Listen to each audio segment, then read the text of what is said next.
ವ್ಯಸ್ತಾರಿ ಗೋಸಂತತಿಃ ಪ್ರಾಭೂತಿ ಶ್ರುತಿಪಂಕಜಂ ಕರುಣಯಾ ಪ್ರಾಕಾಶಿತತ್ವಂ ಪರಂ ಧ್ವಾಂತಂ ಧ್ವಂ ಸಮನಾಯ ಸಾಧು ನಿಕರಶ್ಚಾಕಾರಿ ಸನ್ಮಾರ್ಗಗಃ ತೇನ ವ್ಯಾಸದಿವಾಕರೇಣ ಸತತಂ ಮಾತ್ಯಾಜಿ ಮೇ ಮಾನಸಂ ನಾರಾಯಣಂ ನಿಖಿಲಪೂರ್ಣಗುಣೈಕದೇಹಂ ನಿರ್ದೋಷಮಾಪ್ಯತಮಮಪ್ಯಕಿಲೇಸ್ಸುವಾಕ್ಯೈಃ ಅಸ್ಯೋದ್ಭವಾಜಿದಮಶೇಷವಿಶೇಷತೋಪಿ ವಂದ್ಯಂ ಸದಾ ಪ್ರಿಯತಮಂ ಮಮ ಸನ್ನಮಾಮಿ ಅಭ್ರಮಂ ಭಂಗರಹಿತಂ ಅಜಡಂ ವಿಮಲಂ ಸದಾ ಆನಂದತೀರ್ಥಂ ಅತುಲಂ ಭಜೇ ತಾಪತ್ರಯಾಪಹಂ.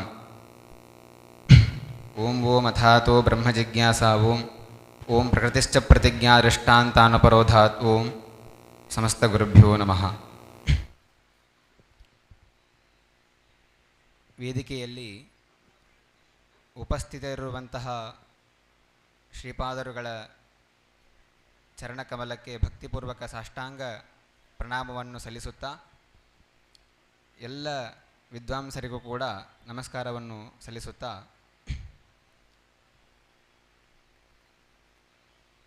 ತಾರ್ಕಿಕರು ಏನು ಅನುಮಾನದಿಂದ ಆಕಾಶವನ್ನು ಸಾಧನೆ ಮಾಡ್ತಾ ಇದ್ದಾರೆ, ತದ್ವಿಷಯಕವಾಗಿ ವಾಗ್ವ್ಯಾಪಾರವನ್ನು ಮಾಡ್ತಾ ಇದ್ದೇನೆ.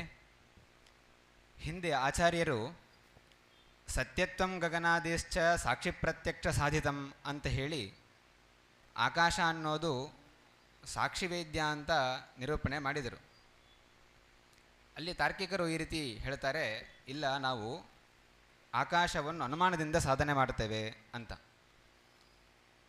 ಅದಕ್ಕೆ ಅನುಮಾನ ಹೇಳ್ತಾರೆ, ಶಬ್ದ ಗುಣಃ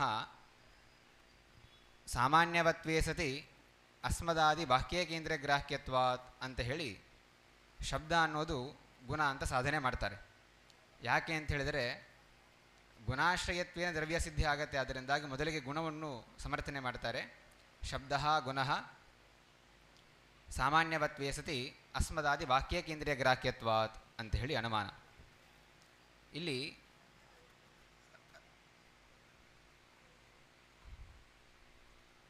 ರಾಘವೇಂದ್ರ ಸ್ವಾಮಿಗಳು ದಲಕೃತ್ಯವನ್ನು ಹೇಳುತ್ತಾರೆ. ಹೇತು ಸಾಮಾನ್ಯವತ್ವೇ ಸತಿ ಅಸ್ಮದಾದಿ ಬಾಹ್ಯಕೇಂದ್ರೀಯ ಗ್ರಾಹ್ಯತ್ವಾತ್ ಅಂತ ಹೇಳಿ ಹೇತು ಮಾಡಿದ್ದಾರೆ. ಕೇವಲ ಇಂದ್ರಿಯ ಗ್ರಾಹ್ಯತ್ವಾತ್ ಅಂತಷ್ಟೇ ಹೇಳಿದರೆ ಘಟದಲ್ಲಿ ವ್ಯಭಿಚಾರ.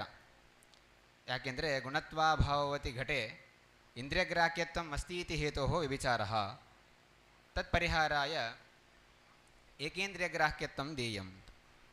ಏಕೇಂದ್ರಿಯ ಗ್ರಾಹ್ಯತ್ವ ಕೊಟ್ಟಾಗ ಘಟದಲ್ಲಿ ವಿಚಾರ ಪರಿಹಾರ ಆಗತ್ತೆ.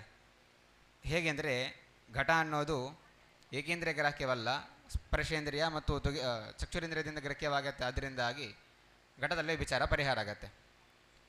ಈ ರೀತಿಯಾಗಿ ಹೇಳಿದರೂ ಕೂಡ, ಅರ್ಥಾತ್ ಏಕೇಂದ್ರಿಯ ಗ್ರಾಹ್ಯತ್ವವನ್ನು ಕೊಟ್ಟರೂ ಕೂಡ ವಿಚಾರ ಬರುತ್ತೆ. ಎಲ್ಲಿ ಅಂತ ಹೇಳಿದರೆ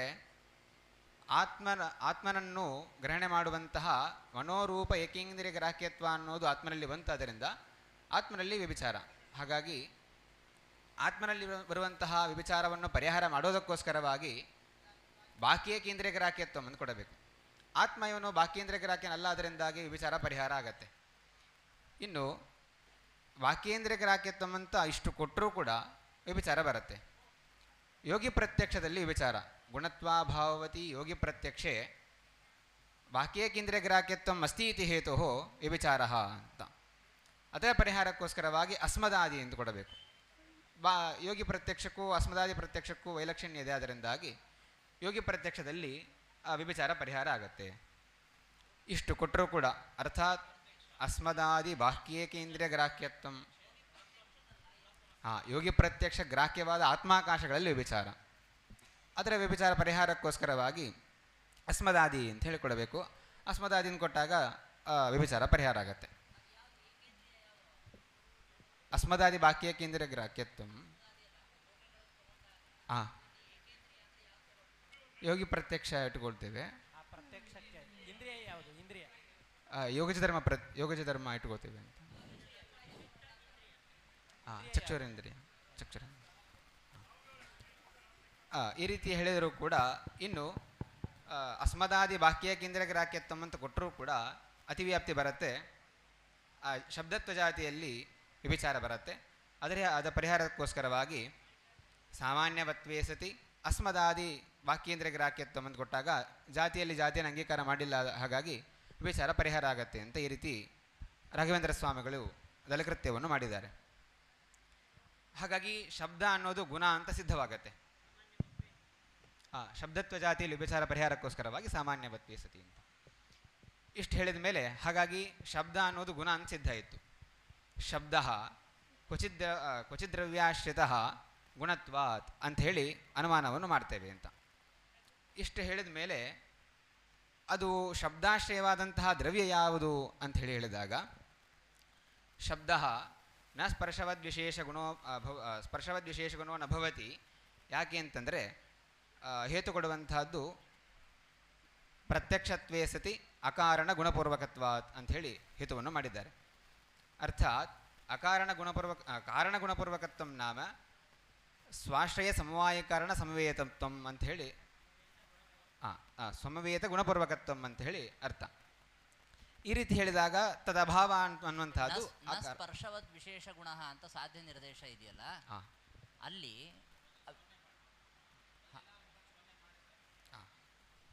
ಶಬ್ದ ಸ್ಪರ್ಶವದ್ ವಿಶೇಷ ಗುಣೋ ನ ಭವತಿ ಪ್ರತ್ಯಕ್ಷ ಸಾಮಾನ್ಯವತ್ ಸಾಮಾನ್ಯ ಅಕಾರಣ ಗುಣಪೂರ್ವಕತ್ವಾತ್ ಅಂತ ಹೇಳಿ ಹೇತುವನ್ನು ಮಾಡಿದ್ದೇವೆ ಅಂತ. ದೃಷ್ಟಾಂತ ಯಾವುದು? ಕಾರಣ ಗುಣಪೂರ್ವಕತ್ವ ಅಥವಾ ಅಕಾರಣ ಗುಣಪೂರ್ವಕತ್ವಕ್ಕೆ ಪರಮಾಣು ರೂಪದಲ್ಲಿ ಹೇಳಬೇಕು. ಸುಖಾದಿವತ ಅಂತ ಹೇಳಿ ಸುಖದಲ್ಲಿ ದೃಷ್ಟಾಂತವಾಗಿ ತಗೊಂಡು ಹೇತು ಸಾಧ್ಯಗಳ ಸಮನ್ವಯ ಮಾಡಿ ತೋರಿಸಿದ್ದಾರಲ್ಲ, ಅದು ಹೇಗೆ? ಸುಖಾದಿಗಳಲ್ಲಿ ಹೇಗೆ ಅಂತಂದರೆ ಅಕಾರಣ ಗುಣಪೂರ್ವಕತ್ವ ಹೇಗೆ ಅಂತಂದರೆ, ಸುಖ ಅನ್ನುವಂಥದ್ದು ಕಾರಣ ಗುಣಪೂರ್ವಕಜನ್ಯ ಅಲ್ಲ. ಯಾಕೆಂದರೆ ಆತ್ಮನಲ್ಲಿ ಸಮವಾಯ ಸಂಬಂಧಿನೇ ಇದಾದ್ದರಿಂದಾಗಿ ಅದು ಆತ್ಮನಿಗೆ ಸಮವಾಯೀಕರಣ ಇಲ್ಲ ಆದ್ದರಿಂದಾಗಿ ಸುಖಾದಿಗಳಲ್ಲಿ ಸಮನ್ವಯ ಆಗತ್ತೆ. ಅದು ಸ್ಪರ್ಶವುಳ್ಳಂತಹ ವಿಶೇಷ ಗುಣ ಅಲ್ಲ ಅಂತ ಸಿದ್ಧ ಆಗತ್ತೆ. ಹೇಗೋ ಹಾಗೆ ಸ್ಪರ್ಶವುಳ್ಳಂತಹದ್ದು ಆತ್ಮನಲ್ಲ, ಅದರ ಗುಣ ವಿಶೇಷ ಗುಣ ಅಲ್ಲ ಅಂತ ಸಿದ್ಧವಾಗುತ್ತೆ ಭವತಿ ಅಂತ. ಇಲ್ಲಿ ಸಾಧ್ಯ ನಿರ್ದೇಶದಲ್ಲಿ ಒಂದು ನಿಮಿಷ ಅವನು ಅನುವಾದ ಮುಟ್ಲಿಕ್ಕೆ ಆಯ್ತಾ? ಇಲ್ಲಿ ಸ್ಪರ್ಶವತ್ ವಿಶೇಷ ಗುಣ ನ ಭವತಿ ಅಂತ ಹೇಳಬೇಕಾದ್ರೆ ಅಲ್ಲಿ ವಿಶೇಷ ಪದ ಯಾಕೆ? ನ ಸ್ಪರ್ಶವತ್ ಗುಣ.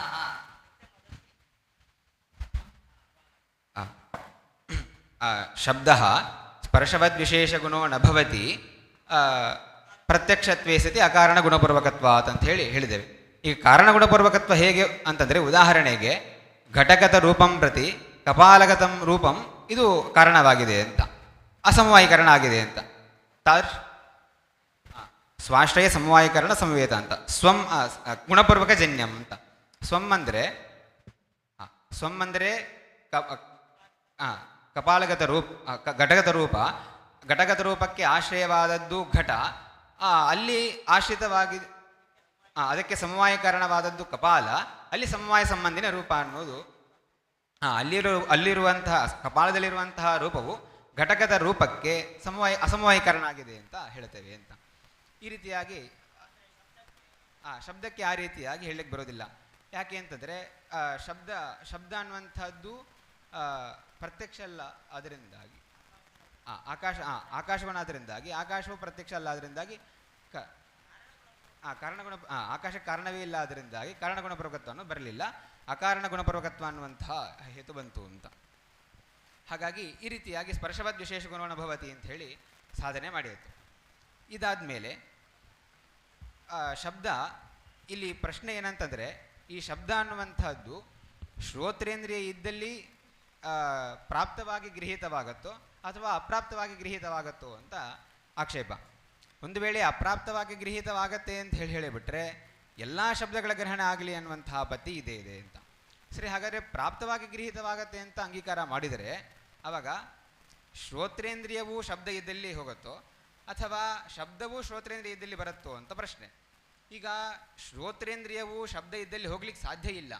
ಯಾಕೆಂದರೆ ಅದು ಅಮೂರ್ತ ಪದಾರ್ಥ, ಆದ್ದರಿಂದಾಗಿ ಅಮೂರ್ತ ಪದಾರ್ಥಗಳಿಗೆ ಗತಿ ಇಲ್ಲ, ಅದರಿಂದಾಗಿ ಅದು ಶಬ್ದ ಇದ್ದಲ್ಲಿ ಹೋಗ್ಲಿಕ್ಕೆ ಸಾಧ್ಯ ಇಲ್ಲ.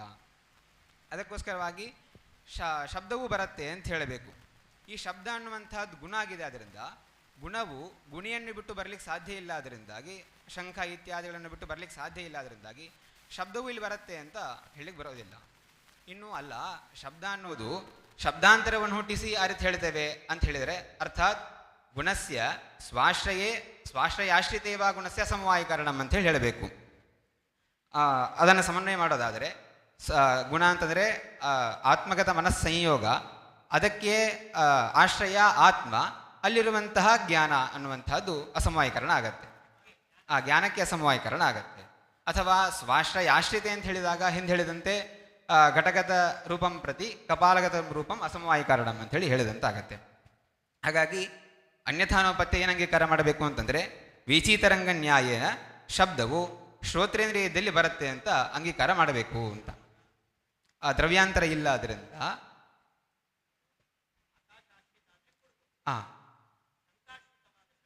ಶಂಕರಗತ ಶಬ್ದವು ಬರಲಿಕ್ಕೆ ಸಾಧ್ಯ ಇಲ್ಲ. ಶಂಖಾಶ್ರಿತ ಅಂತಾದರೆ ಯಾಕೆ ಬರಲಿಕ್ಕೆ ಸಾಧ್ಯ ಇಲ್ಲ? ಯಾಕೆ ಶಂಖಾರಬ್ಧ ದ್ರವ್ಯ ಅಥವಾ ಶಂಖ ಅನ್ನುವಂಥದ್ದು ಶ್ರೋತ್ರ ಮತ್ತು ಶ್ರವಣೇಂದ್ರಿಯ ಮಧ್ಯದಲ್ಲಿ ಬರುವಂತಹದ್ದು ಅನುಪಲಬ್ಧವಾಗಿದೆ, ಆದ್ದರಿಂದಾಗಿ ಅದನ್ನು ಹೇಳಲಿಕ್ಕೆ ಬರೋದಿಲ್ಲ. ಹಾಗಾಗಿ ವೀಚಿತರಂಗ ನ್ಯಾಯನೇ ಶಬ್ದವು ಬರುತ್ತೆ ಅಂತ ಹಂಗೆ ಬರಲ್ಲ. ಹಾಗಾಗಿ ಶಬ್ದಾಶ್ರಯತ್ವೇನ ಆಕಾಶ ಸಿದ್ಧಿ ಆಗತ್ತೆ ಅಂತ ಹೇಳಬೇಕು ಅಂತ. ಇನ್ನು ಶಬ್ದ ಅನ್ನೋದು ಆತ್ಮನ ಗುಣವೂ ಆಗ್ಲಿಕ್ಕೆ ಸಾಧ್ಯ ಇಲ್ಲ ಅಂತ. ಯಾಕೆ ಅಂತಂದರೆ ಶಬ್ದ ಆತ್ಮಗುಣೋ ನಭವತಿ. ಯಾಕೆ ಅಂತಂದರೆ ವಾಕ್ಯೇಂದ್ರಿಯ ಪ್ರತ್ಯಕ್ಷತ್ವಾತ್ ಆತ್ಮಾಂತರಗ್ರಾಹ್ಯತ್ವಾತ್ ಆತ್ಮನಿ ಅಸಮವಾಯಾತ್ ಅಹಂಕಾರೇಣ ವಿಭಕ್ತಸ್ಯ ಗ್ರಹಣಾತ್ ಅಂತ ಹೇಳಿ 4 ಹೇತುವನ್ನು ಕೊಟ್ಟಿದ್ದಾರೆ. ಆದ್ದರಿಂದ ಆತ್ಮನ ಗುಣವೂ ಹೇಳಲಿಕ್ಕೆ ಆಗೋದಿಲ್ಲ ಅಂತ. ಇನ್ನು ಶಬ್ದ ದಿಕ್ಕಾಲ ಮನಸಾಂ ಗುಣೋ ನಭವತಿ. ಯಾಕೆಂದರೆ ಪ್ರತ್ಯಕ್ಷತ್ವಾದ್ ವಿಶೇಷ ಗುಣತ್ವಾಚ ಅಂಥೇಳಿ ಈ ರೀತಿಯಾಗಿ ಸಾಧನೆ ಮಾಡಿದ್ದಾರೆ. ಹಾಗಾಗಿ ಅನ್ಯಥಾನೋಪತ್ಯ ಏನು ಅಂಗೀಕಾರ ಮಾಡಬೇಕು? ಶಬ್ದಾಶ್ರಯವಾದಂತಹ ಒಂದು ದ್ರವ್ಯ ಸಿದ್ಧ ಆಗತ್ತೆ ಅಂತ ಹೇಳಬೇಕು. ಅದಕ್ಕೆ ಪರಿಶೇಷಾನುಮಾನವನ್ನು ಹೇಳ್ತಾರೆ. ಶಬ್ದ ಅಷ್ಟದ್ರವ್ಯಾತಿರಿಕ್ತ ದ್ರವ್ಯಾಶ್ರಿತ ತದ್ವೃತ್ತೋ ಬಾಧಕೋಪನ್ನತ್ವೇ ಸತಿ ಗುಣತ್ವಾತ್ ಅಂತ ಹೇಳಿದಾಗ ಅಷ್ಟದ್ರವ್ಯಾತಿರಿಕ್ತವಾದಂತಹ ದ್ರವ್ಯ ಅನ್ನೋದು ಆಕಾಶ ಸಿದ್ಧಿ ಆಗತ್ತೆ ಅಂತ ಅವರ ತಾತ್ಪರ್ಯ ಅಂತ ಹೇಳಿ ಈ ರೀತಿಯಾಗಿ ಅನ್ಯಥಾನೋಪತ್ಯ ಶಬ್ದಾಶ್ರಯತ್ವೇನ ಆಕಾಶ ಸಿದ್ಧಿ ಆಗತ್ತೆ ಅಂತ ತಾರ್ಕಿಕರು ನಿರೂಪಣೆ ಮಾಡ್ತಾ ಇದ್ದಾರೆ. ಇದರ ಪ್ರಾರಂಭದ ನಿರಾಕರಣೆ ಏನಿದೆ ಅದನ್ನ ಹೇಳಿ. ಇಲ್ಲಿಗೆ ಅವನ ಅನುವಾದ ಮುಗಿಯಿತು. ಪ್ರಕೃತ್ಯಧಿಕರಣ ಪೂರ್ಣ ಪರೀಕ್ಷೆ ಕೊಡ್ತಾನೆ. ನಿಗದಿತ ಸೂಚಿತ ವಿದ್ವಾಂಸರು ಪ್ರಶ್ನೆಗಳನ್ನು ಮೊದಲು ಕೇಳಿ ಆಮೇಲೆ 4 ವಿಧದ ವಿಕಾರಗಳು ಯಾವುದು ಅದು ಬ್ರಹ್ಮನಲ್ಲಿ ಕೂಡೋದಿಲ್ಲ. ಯಾಕೆ? ಅದು 4 ವಿಧದ ವಿಕಾರಗಳು ಯಾವುದಿದೆ ಅಂತ ಒಮ್ಮೆ ಹೇಳಿ. ಆಚಾರ್ಯರು ಪರಾಧೀನ ವಾಕ್ಯದ ಅಸಾಂಗತ್ಯವನ್ನು ಹೇಳಿ ಶಂಕೆಯಿಂದ ಪರಿಹಾರ. ಪರಾಧೀನ ವಿಶೇಷಾಪ್ತಿ ಅನಿವರ್ತ್ಯೋ ಅನ್ಯಥಾಭವ ಕ್ಷೀರಾದಿವದ್ ವಿಕಾರ ಸ್ಯಾತ್ ಅಂಥೇಳಿ ಆಚಾರ್ಯರ ವಾಕ್ಯ. ಇಲ್ಲಿ ಆಚಾರ್ಯರು ಹೇಳಿದ್ದು ಪರಾಧೀನ ವಿಶೇಷಾಪ್ತಿ, ಅರ್ಥಾತ್ ವಿಶೇಷಾಪ್ತಿಯನ್ನು ಹೇಳಿದ್ದಾರೆ. ಹಾಗಾಗಿ ಅನುಕ್ತವಾದಂತಹ ವಿಶೇಷ ಪರಿವರ್ತನೆ ಇಟ್ಕೋಬೇಕು. ನಿವರ್ತ್ಯ ಅನ್ನುವಂತಹ ಪಕ್ಷವನ್ನು ಹೇಳಿದ್ದಾರೆ, ಅನಿವರ್ತ್ಯ ಪಕ್ಷವನ್ನು ಇಟ್ಕೋಬೇಕು ಅಂತ. ಯಾಕೆಂದರೆ ಆಚಾರ್ಯರ ಮುಂದೆ ಕ್ಷೀರಾದಿವದ್ವಿಕಾರ ಸ್ಯಾತ್ ಅಂತ ಹೇಳಿದ್ದಾರೆ. ಆ ಕ್ಷೀರಾದಿವದ್ವಿಕಾರ ಅನ್ನುವಂಥದ್ದು ಏನಿದೆ ಇದು ಅನಿವರ್ತ್ಯ ವಿಶೇಷಿ ಪರಿವರ್ತಕ್ಕೆ ಉದಾಹರಣೆ ಆಗಿದೆ. ಆದ್ದರಿಂದಾಗಿ ನಾವು ಅನುಕ್ತ ಪಕ್ಷವನ್ನು ಇಟ್ಟುಕೊಂಡಾಗ ಈ ಕ್ಷೀರಾದಿವದ್ವಿಕಾರ ಸ್ಯಾತ್ ಅನ್ನುವಂತಹ ಈ ವಾಕ್ಯ ಕೊಡುತ್ತೆ ಅಂತ. ಇಲ್ಲಾಂದರೆ ಅಸಮಂಜಸ ಆಗುತ್ತೆ. ಕ್ಷೀರಾದಿವದ್ವಿಕಾರ ಸ್ಯಾತ್ ಅನ್ನುವಂತಹ ಈ ವಾಕ್ಯವು ಅಸಮಂಜಸ ಅಂತಾಗತ್ತೆ. ಹಾಗಾಗಿ ಒಟ್ಟು 4 ರೀತಿಯಾದಂತಹ ವಿಕಾರ: ನಿವರ್ತ್ಯ ವಿಶೇಷಾಪ್ತಿ, ಪರಾಧೀನ ಅನಿವರ್ತ್ಯ ವಿಶೇಷಾಪ್ತಿ, ಪರಾಧೀನ ನಿವರ್ತ್ಯ ವಿಶೇಷಾಪ್ತಿ, ಪರಾಧೀನ ಅನಿವರ್ತ್ಯ ವಿಶೇಷ ಪರಿವರ್ತಿ, ವಿಶೇಷ ಪರಿವರ್ತ, ಪರಾಧೀನ ನಿವರ್ತ್ಯ ವಿಶೇಷ ಪರಿವರ್ತ ಅಂಥೇಳಿ ಈ ರೀತಿಯಾಗಿ 4 ರೀತಿಯಾಗಿದೆ. ದೃಷ್ಟಾಂತ ಮೊದಲಿಗೆ ಅನಿವರ್ತ್ಯ ವಿಶೇಷಾಪ್ತಿಗೆ ದೃಷ್ಟಾಂತ ಏನು ಅಂತಂದರೆ ಚ್ಯೂತಫಲದಲ್ಲಿ ಶ್ಯಾಮತ್ವ ಹೋಗಿ ಪೀತತ್ವ ಬರುತ್ತೆ. ಇದಕ್ಕೆ ಕಾರಣವಾದದ್ದು ಸೌರ ಆತಪ ಇತ್ಯಾದಿಗಳು ಕಾರಣವಾಗಿದೆ. ಇದು ಪರಾಧೀನವಾಗಿ, ಅರ್ಥಾತ್ ಸೌರ ಆತಪ ಮುಂತಾದ ಕಾರಣ ಅಧೀನವಾಗಿ ಅದು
ಆಗಿ ನಿವೃತ್ತಿಯಾಗುವಂತಹದ್ದು ಉದಾಹರಣೆ ಅಂತ. ಪ್ರಕೃತಿಶ್ ಜನಿಕರ್ತು ಪ್ರಕೃತಿ ಅನ್ನುವ ಸೂತ್ರಕ್ಕೆ ಪರರು ಏನು ಅರ್ಥವನ್ನು ಹೇಳ್ತಾರೆ ಮತ್ತು ಅದನ್ನು ನಿರಾಕರಣೆ ಮಾಡಿ ಭಾಷ್ಯಕಾರರ ಪ್ರಕಾರ, ಅಂದರೆ ಮಹಾಭಾಷ್ಯಕಾರರ ಪ್ರಕಾರ ನಾವು ಹೇಳಿದಂತಹ ಅರ್ಥ ಹೇಗೆ ಗೊತ್ತಾಗುತ್ತೆ ಅಂತ ತೋರಿಸು. ಅವರು ಹೇಳಿದಂತಹ ಅರ್ಥ ಜಾಯಮಾನಸ್ಯ ಜನಿಕರ್ತು ಪ್ರಕೃತಿ ಅನ್ನುವಂತಹ ಸೂತ್ರಕ್ಕೆ ಜಾಯಮಾನಸ್ಯ ಕಾರ್ಯಸ್ಯ ಪ್ರಕೃತಿ ಉಪಾದಾನಂ ಅಪಾದಾನ ಸಂಜ್ಞಂ ಭವತಿ ಅಂತ ಹೇಳಿ ಉಪಾದಾನವು ಅಪಾದಾನವು ಒಂದೇ ಎಂಬ ಅರ್ಥದಲ್ಲಿ ಅವರು ಹೇಳಿದ್ದು. ಆದರೆ ನಾವು ಹೇಳುವಂತಹದ್ದು ಜನಿಕರ್ತು ಪ್ರಕೃತಿ ಅನ್ನುವಂತಹ ಸೂತ್ರಕ್ಕೆ ಜನೇಹೇ ಕರ್ತು ಜಾಯಮಾನಸ್ಯ ಕಾರ್ಯಸ್ಯ ಪ್ರಕೃತಿ ಉಪಾದಾನ ಸಂಸೃಷ್ಟ ಅಪಾಯವಧಿಭೂತಂ ದ್ರವ್ಯಂ ತತ್ಕಾರಕಂ ಅಪಾದಾನ ಸಂಜ್ಞಂ ಭವತಿ ಅಂತ ನಾವು ಅರ್ಥವನ್ನು ಹೇಳಿದ್ದೇವೆ. ಸ್ವಲ್ಪ ವಿವರಣೆ ಮಾಡಬೇಕು. ಈಗ ಶೃಂಗಾಚರೋ ಜಾಯತೆ ಎಂಬಲ್ಲಿ ಇದನ್ನು ಈಗ ವಾಕ್ಯ ಹೇಳಿದ್ರಲ್ಲ ನೀವು, ಪ್ರಕೃತಿ ಶಬ್ದಾರ್ಥ ವಿವರಣೆ ಮಾಡಿದ್ರಲ್ಲ, ಅದರ ವಿವರಣೆ ಮಾಡಿ. ಜನೇಹೇ ಕರ್ತು ಜನಿಕರ್ತು ಅರ್ಥಾತ್ ಜಾಯಮಾನಸ್ಯ ಅಂತ ಅರ್ಥ. ಇನ್ನು ಉಪಾದಾನ ಸಂಸೃಷ್ಟ ಅಪಾಯಾವಧಿಭೂತ ದ್ರವ್ಯ ಅದರ ಅರ್ಥ ವಿವರಣೆ. ಉಪಾದಾನ ಸಂಸೃಷ್ಟ ಅಪಾಯಾವಧಿಭೂತ ಅರ್ಥಾತ್ ಪ್ರಕೃತಿಯನ್ನು ಜನಿಕರ್ತು ಪ್ರಕೃತಿ ಎಂಬಲ್ಲಿ ಪ್ರಕೃತಿ ಎನ್ನುವಂತಹ ಶಬ್ದಕ್ಕೇನೆ ಉಪಾದಾನ ಸಂಸೃಷ್ಟ ಅಪಾಯ ಅವಧಿಭೂತ ಅಂತ ನಾವು ಅರ್ಥವನ್ನು ಮಾಡ್ತೇವೆ ಅಂತ. ಏನಂಗಂದ್ರೆ ಉಪಾದಾನ ಸಂಸೃಷ್ಟ ಅಪಾಯಾವಧಿಭೂತ ಅದನ್ನು ವಿವರಣೆ ಮಾಡಬೇಕು. ದೃಷ್ಟಾಂತದಲ್ಲಿ ತೋರಿಸು.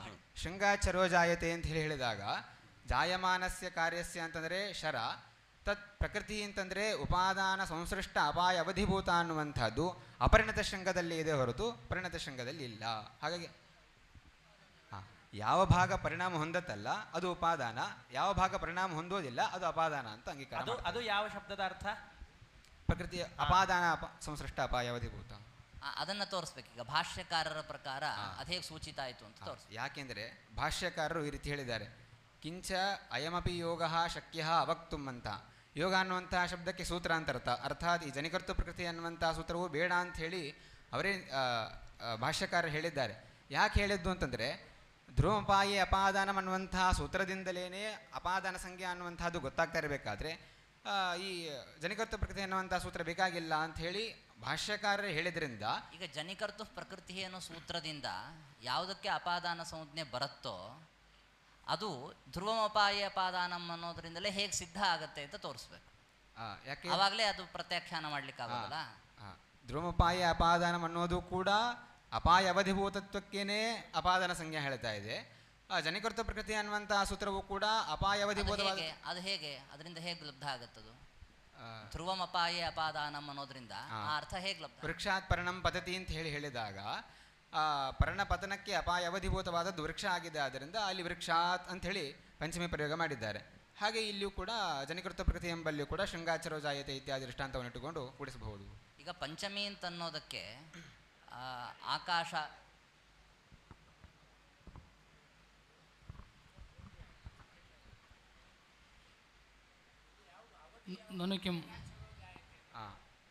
ಅಪರಿಣತ ಶೃಂಗ ಅನ್ನೋದು ಅವಧಿಯಾಗಿದೆ. ನನು ಕಿಂ ಜ್ಞಾನ ಮಾತ್ರ ಭಯಾದಿಜನಕಂ ಉತ ವಿಷಯಾವಚ್ಛನ್ನಂ ಎನ್ನುವಂತಹ ಭಾಗವನ್ನು ನಾನು ವಾದ ಮಾಡ್ತಾ ಸಿದ್ಧಾಂತ ಯಾವುದು ಹೇಳಿ. ಆಚಾರ್ಯರ ಹಿಂದೆ ಸರ್ಪಭ್ರಮಾದಾವಪಿ ಜ್ಞಾನಮಸ್ತೇವ ತಾದೃಶಂ ಅಂತ ಹೇಳಿ ಭಯಾದಿಗಳಿಗೆ ಕಾರಣವಾದದ್ದು ಸರ್ಪ ಅಲ್ಲ ಕಿಂತು ಸರ್ಪಜ್ಞಾನ ಅಂಥೇಳಿ ಹಿಂದೆ ನಿರೂಪಣೆ ಮಾಡಿದರು. ಬಾಧ್ಯಂ ನಾರ್ಥಕ್ರಿಯಾಕಾರಿ ಅಂತ ಆಚಾರ್ಯ ಹಿಂದೆ ವ್ಯಾಪ್ತಿಯನ್ನು ಹೇಳಿದ್ದಾರೆ. ಯದ್ ಬಾಧ್ಯಂ ತನ್ನರ್ಥಕ್ರಿಯಾಕಾರಿ ಅಂತ ಹೇಳಿ ಆಚಾರ್ಯ ಹೇಳಿದ್ದಾರೆ. ಇಲ್ಲಿ ಪ್ರಶ್ನೆ ಏನಂತಂದರೆ ಜ್ಞಾನವೂ ಭಯಜನಕವೋ ಅಥವಾ ವಿಷಯಾವಚ್ಛಿನ್ನವೂ ವಿಷಯಾವಚ್ಛಿನ್ನ ಜ್ಞಾನವೂ ಭಯಜನಕವೋ ಅಂತ ಪ್ರಶ್ನೆ. ಕೇವಲ ಜ್ಞಾನ ಅಂತ ಇಟ್ಟುಕೊಂಡಾಗ ಘಟಾದಿ ಜ್ಞಾನದಿಂದಲೂ ಕೂಡ ಭಯಕಂಪಾದಿಗಳಾಗಲಿ ಅನ್ನುವಂತಹ ಆಪತ್ತಿ ಇದೆ. ಹಾಗಾಗಿ ವಿಷಯಾವಚ್ಛಿನ್ನ ಅಲ್ಲ, ನಾವು ವಿಷಯಾವಚ್ಛಿನ್ನ ಇಟ್ಕೋತೇವೆ ಅಂತ ಹೇಳಿದರೆ ಇಯಂ ರಜ್ಜು ಅನ್ನುವಂತಹ ಈ ಜ್ಞಾನದಿಂದಲೂ ಕೂಡ ಭಯಕಂಪಾದಿಗಳಾಗಲಿ ಅಂತ ಹೇಳಿ ಆಪತ್ತಿ ಇದೆ. ಅದಕ್ಕೋಸ್ಕರವಾಗಿ ಭಯಜನಕವಾದ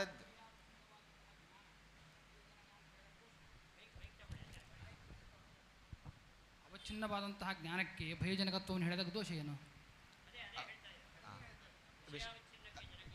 ಇಯಂ ರಜ್ಜು ಅನ್ನುವಂತಹ ಜ್ಞಾನದಿಂದಲೂ ಕೂಡ, ಯಾಕೆಂತಂದ್ರೆ ವಿಷಯವಾದದ್ದು ರಜ್ಜು ಆಗಿದೆ, ಆದ್ದರಿಂದ ರಜ್ಜು ಅಂತ ನೀವು ಇಟ್ಕೊಂಡ್ರೆ ಅದರಿಂದಲೂ ಕೂಡ ಭಯಕಂಪಾದಿಗಳಾಗಲಿ ಅಂತ. ಅದಕ್ಕೆ ನಾವು ಸರ್ಪಜ್ಞಾನದಿಂದಾಗಿ ಜ್ಞಾನಕ್ಕೆ ಸರ್ಪತ್ವ ವಿಶೇಷಣ ಕೊಟ್ಟು ಆ ಸರ್ಪಜ್ಞಾನವು ಭಯಕಂಪಾದಿಗಳಿಗೆ ಕಾರಣ ಅಂತ ನಿರೂಪಣೆ ಮಾಡುತ್ತೇವೆ. ಆವಾಗ ಸರ್ಪಜ್ಞಾನವು ಜನಕ ಆದರೆ ಸರ್ಪಜ್ಞಾನವು ಭಯಜನಕ ಅಂತ ಆಯಿತು.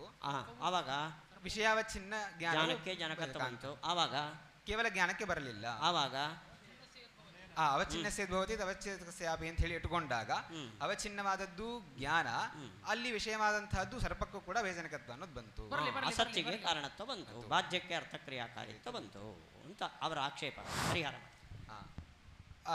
ಅಲ್ಲ, ಈ ಬಾಧ್ಯಂ ನಾರ್ಥಕ್ರಿಯಾಕಾರಿ ಅಂತ ಹೇಳಿದ್ರಿಂದ ನಮಗೆ ಅನುಭವ ಹೇಗೆ ಬರ್ತಾ ಇದೆ ಅಂತ ಹೇಳಿದ್ರೆ, ನಾಭೂತತರ ಸರ್ಪಃ ಅಂಥೇಳಿ ಈ ರೀತಿಯಾಗಿಯೇ ನಮಗೆ ಬಾಧಜ್ಞಾನ ಬರ್ತಾ ಇದೆ ಹೊರತು ಮಾಭೂತತರ ಸರ್ಪ ಜ್ಞಾನಂ ಅಂಥೇಳಿ ನಮಗೆ ಜ್ಞಾನ ಬರ್ತಾ ಇಲ್ಲ. ಯಾಕೆ? ಅನುವ್ಯವಸಾಯದಲ್ಲಿ ಸರ್ಪಜ್ಞಾನ ಅಭೂತ್ ಅಂತೇಳಿ ನಮಗೆ ಜ್ಞಾನ ಬರ್ತಾ ಇದೆ. ಆದ್ದರಿಂದಾಗಿ ಸರ್ಪಜ್ಞಾನವೇ ಭಯಕಂಪಾದಿಗಳಿಗೆ ಕಾರಣ ಅಂತ ಅಂಗೀಕಾರ ಮಾಡಬೇಕು. ಅದಲ್ಲ, ಮುಂದೆ ಎರಡು ಅನುಮಾನಗಳನ್ನು ಹೇಳಿದಾರಲ್ಲ. ಅಲ್ಲ, ಇವಾಗ ಎಲ್ಲಿ ನಿಲ್ತು ಅಂದರೆ ಸರ್ಪಕ್ಕೂ ಭಯಜನಕತ್ವ ಬಂತು, ಬಾಧ್ಯಕ್ಕೆ ಅರ್ಥಕ್ರಿಯಾಕಾರಿತ್ವ ಬಂತು ಅಂತ ಅವರ ಪೂರ್ವಪಕ್ಷ. ಇದನ್ನು ವಿಮರ್ಶೆ ಮಾಡು. ಜ್ಞಾನದಲ್ಲಿಯೇನೆ ಇವಾಗ ಜ್ಞಾನವು ವಿಷಯಾವಚ್ಛಿನ್ನಂ ಸತಿ ಜನಕಂ ವಿಷಯಸ್ಯಾಪಿ ಜನಕತ್ವಂ ಆಗತಂ ತದಾಚ ಬಾಧ್ಯಕ್ಕೆ ಅರ್ಥಕ್ರಿಯಾಕಾರಿತ್ವ ಬಂತು. ಇಲ್ಲ, ಜ್ಞಾನದಲ್ಲಿ ಇರುವಂತಹ ವ್ಯಾವರ್ತಕ ಅನ್ನುವಂತಹ ಧರ್ಮ ಜ್ಞಾನದಲ್ಲಿ ಇದೆ. ಅದರಿಂದಾಗಿ ವಿಷಯಕ್ಕೆ ಅಲ್ಲಿ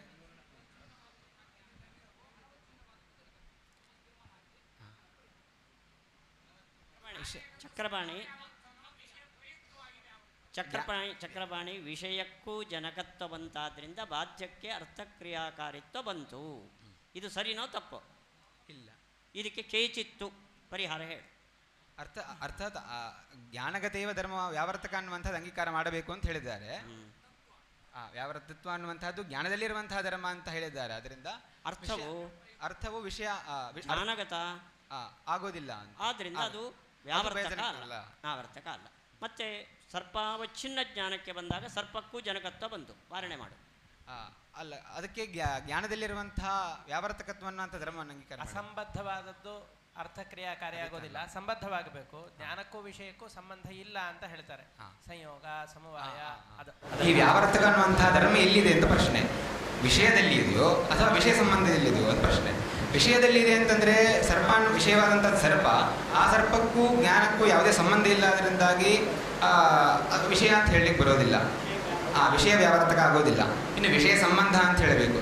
ವಿಷಯ ಸಂಬಂಧ ಅಂತ ಹೇಳೋದಾದರೆ ಸಂಯೋಗ ಅಥವಾ ಸಮವಾಯವನ್ನು ಹೇಳಬೇಕು. ಸಂಯೋಗ ದ್ರವ್ಯವೇ ಸಂಯೋಗ ಅಂತ ಅಂಗೀಕಾರ ಮಾಡಿದ್ರಿಂದ ಜ್ಞಾನಕ್ಕೂ ಸರ್ಪಕ್ಕೂ ಯಾವುದೇ ಸಂಯೋಗ ಸಮವಾಯ ಇತ್ಯಾದಿ ಇಲ್ಲ. ಅದರಿಂದಾಗಿ ಅರ್ಥ ಅಂತತೋಗತ್ವ ಜ್ಞಾನದಲ್ಲಿಯೇ ವ್ಯಾವರ್ತತ್ವ ಅನ್ನುವಂತಹ ಧರ್ಮ. ವಿಷಯ ಭಾವ ಸಂಬಂಧವನ್ನು ಹೇಳ್ತೇವೆ ಅಂತ ಪ್ರಶ್ನೆ ಅದು ಸ್ವರೂಪ ಸಂಬಂಧನೇ ಆಗಿದೆ ಅಲ್ವಾ? ಅದಕ್ಕೆ ಆಗೋದಿಲ್ಲ. ಹಾಗಾಗಿ ಜ್ಞಾನದಲ್ಲಿಯೇ ವ್ಯಾವರ್ತಕತ್ವ ಅನ್ನುವಂಥ ಧರ್ಮ ಇದೆ, ವ್ಯಾವರ್ತಿತ್ವ ಅನ್ನುವಂಥ ಧರ್ಮ ಇದೆ. ವ್ಯಾವರ್ತಕವಾದ ಧರ್ಮ ಇದೆ ಅಂತ ಅಂಗೀಕಾರ ಮಾಡಿ ಸ್ವರೂಪಬಹುದಾದಂತಹ ಧರ್ಮ ಜ್ಞಾನಕ್ಕೇನೆ ಇದೆ ಅಂತ. ಅನವಚ್ಛಿನ್ನ ಜ್ಞಾನಮೇವ ಭಯಜನಕ. ಸರಿ, ಆವಾಗ ಅರ್ಥಕ್ಕೆ ಜನಕತ್ವ ಬರಲಿಲ್ಲ. ವ್ಯಾವರ್ತಕ ಧರ್ಮ ಎಲ್ಲಿದೆ? ಜ್ಞಾನದಲ್ಲಿಯೇ ಇದೆ. ಎಲ್ಲಿಂದ ಬಂತು ಅದು? ಹೇಗೆ ಬಂತು? ಸ್ವರೂಪಬಹುದಾಗಿದೆ ಜ್ಞಾನದಲ್ಲಿ. ಎಲ್ಲಿಂದ ಬಂತು? ಸಾಮಗ್ರಿ, ಜ್ಞಾನ ಸಾಮಗ್ರಿ ವಶ ಜ್ಞಾನದಲ್ಲೇ ಬಂತು.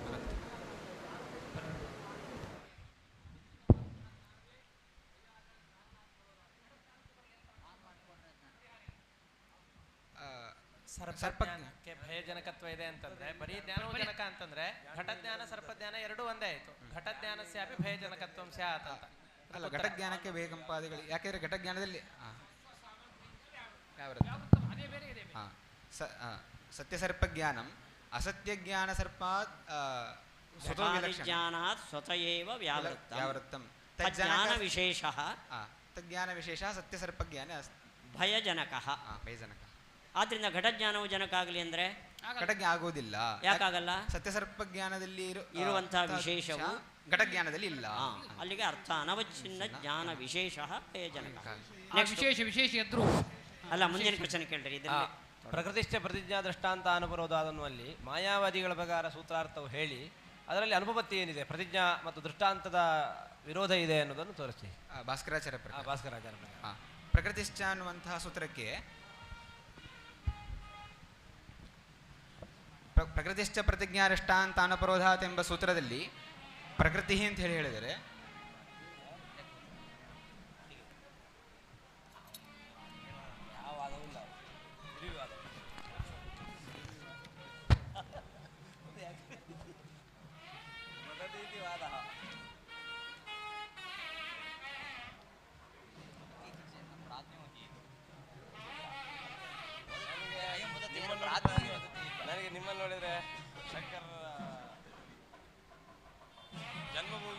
ದ್ವೈತ ಪದ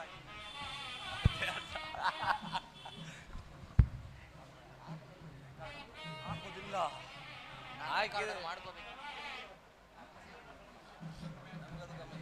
ಅದಕ್ಕಿಂತ ಸಂತೋಷದ ಕ್ಷಣ ಇನ್ನೊಂದಿಲ್ಲ.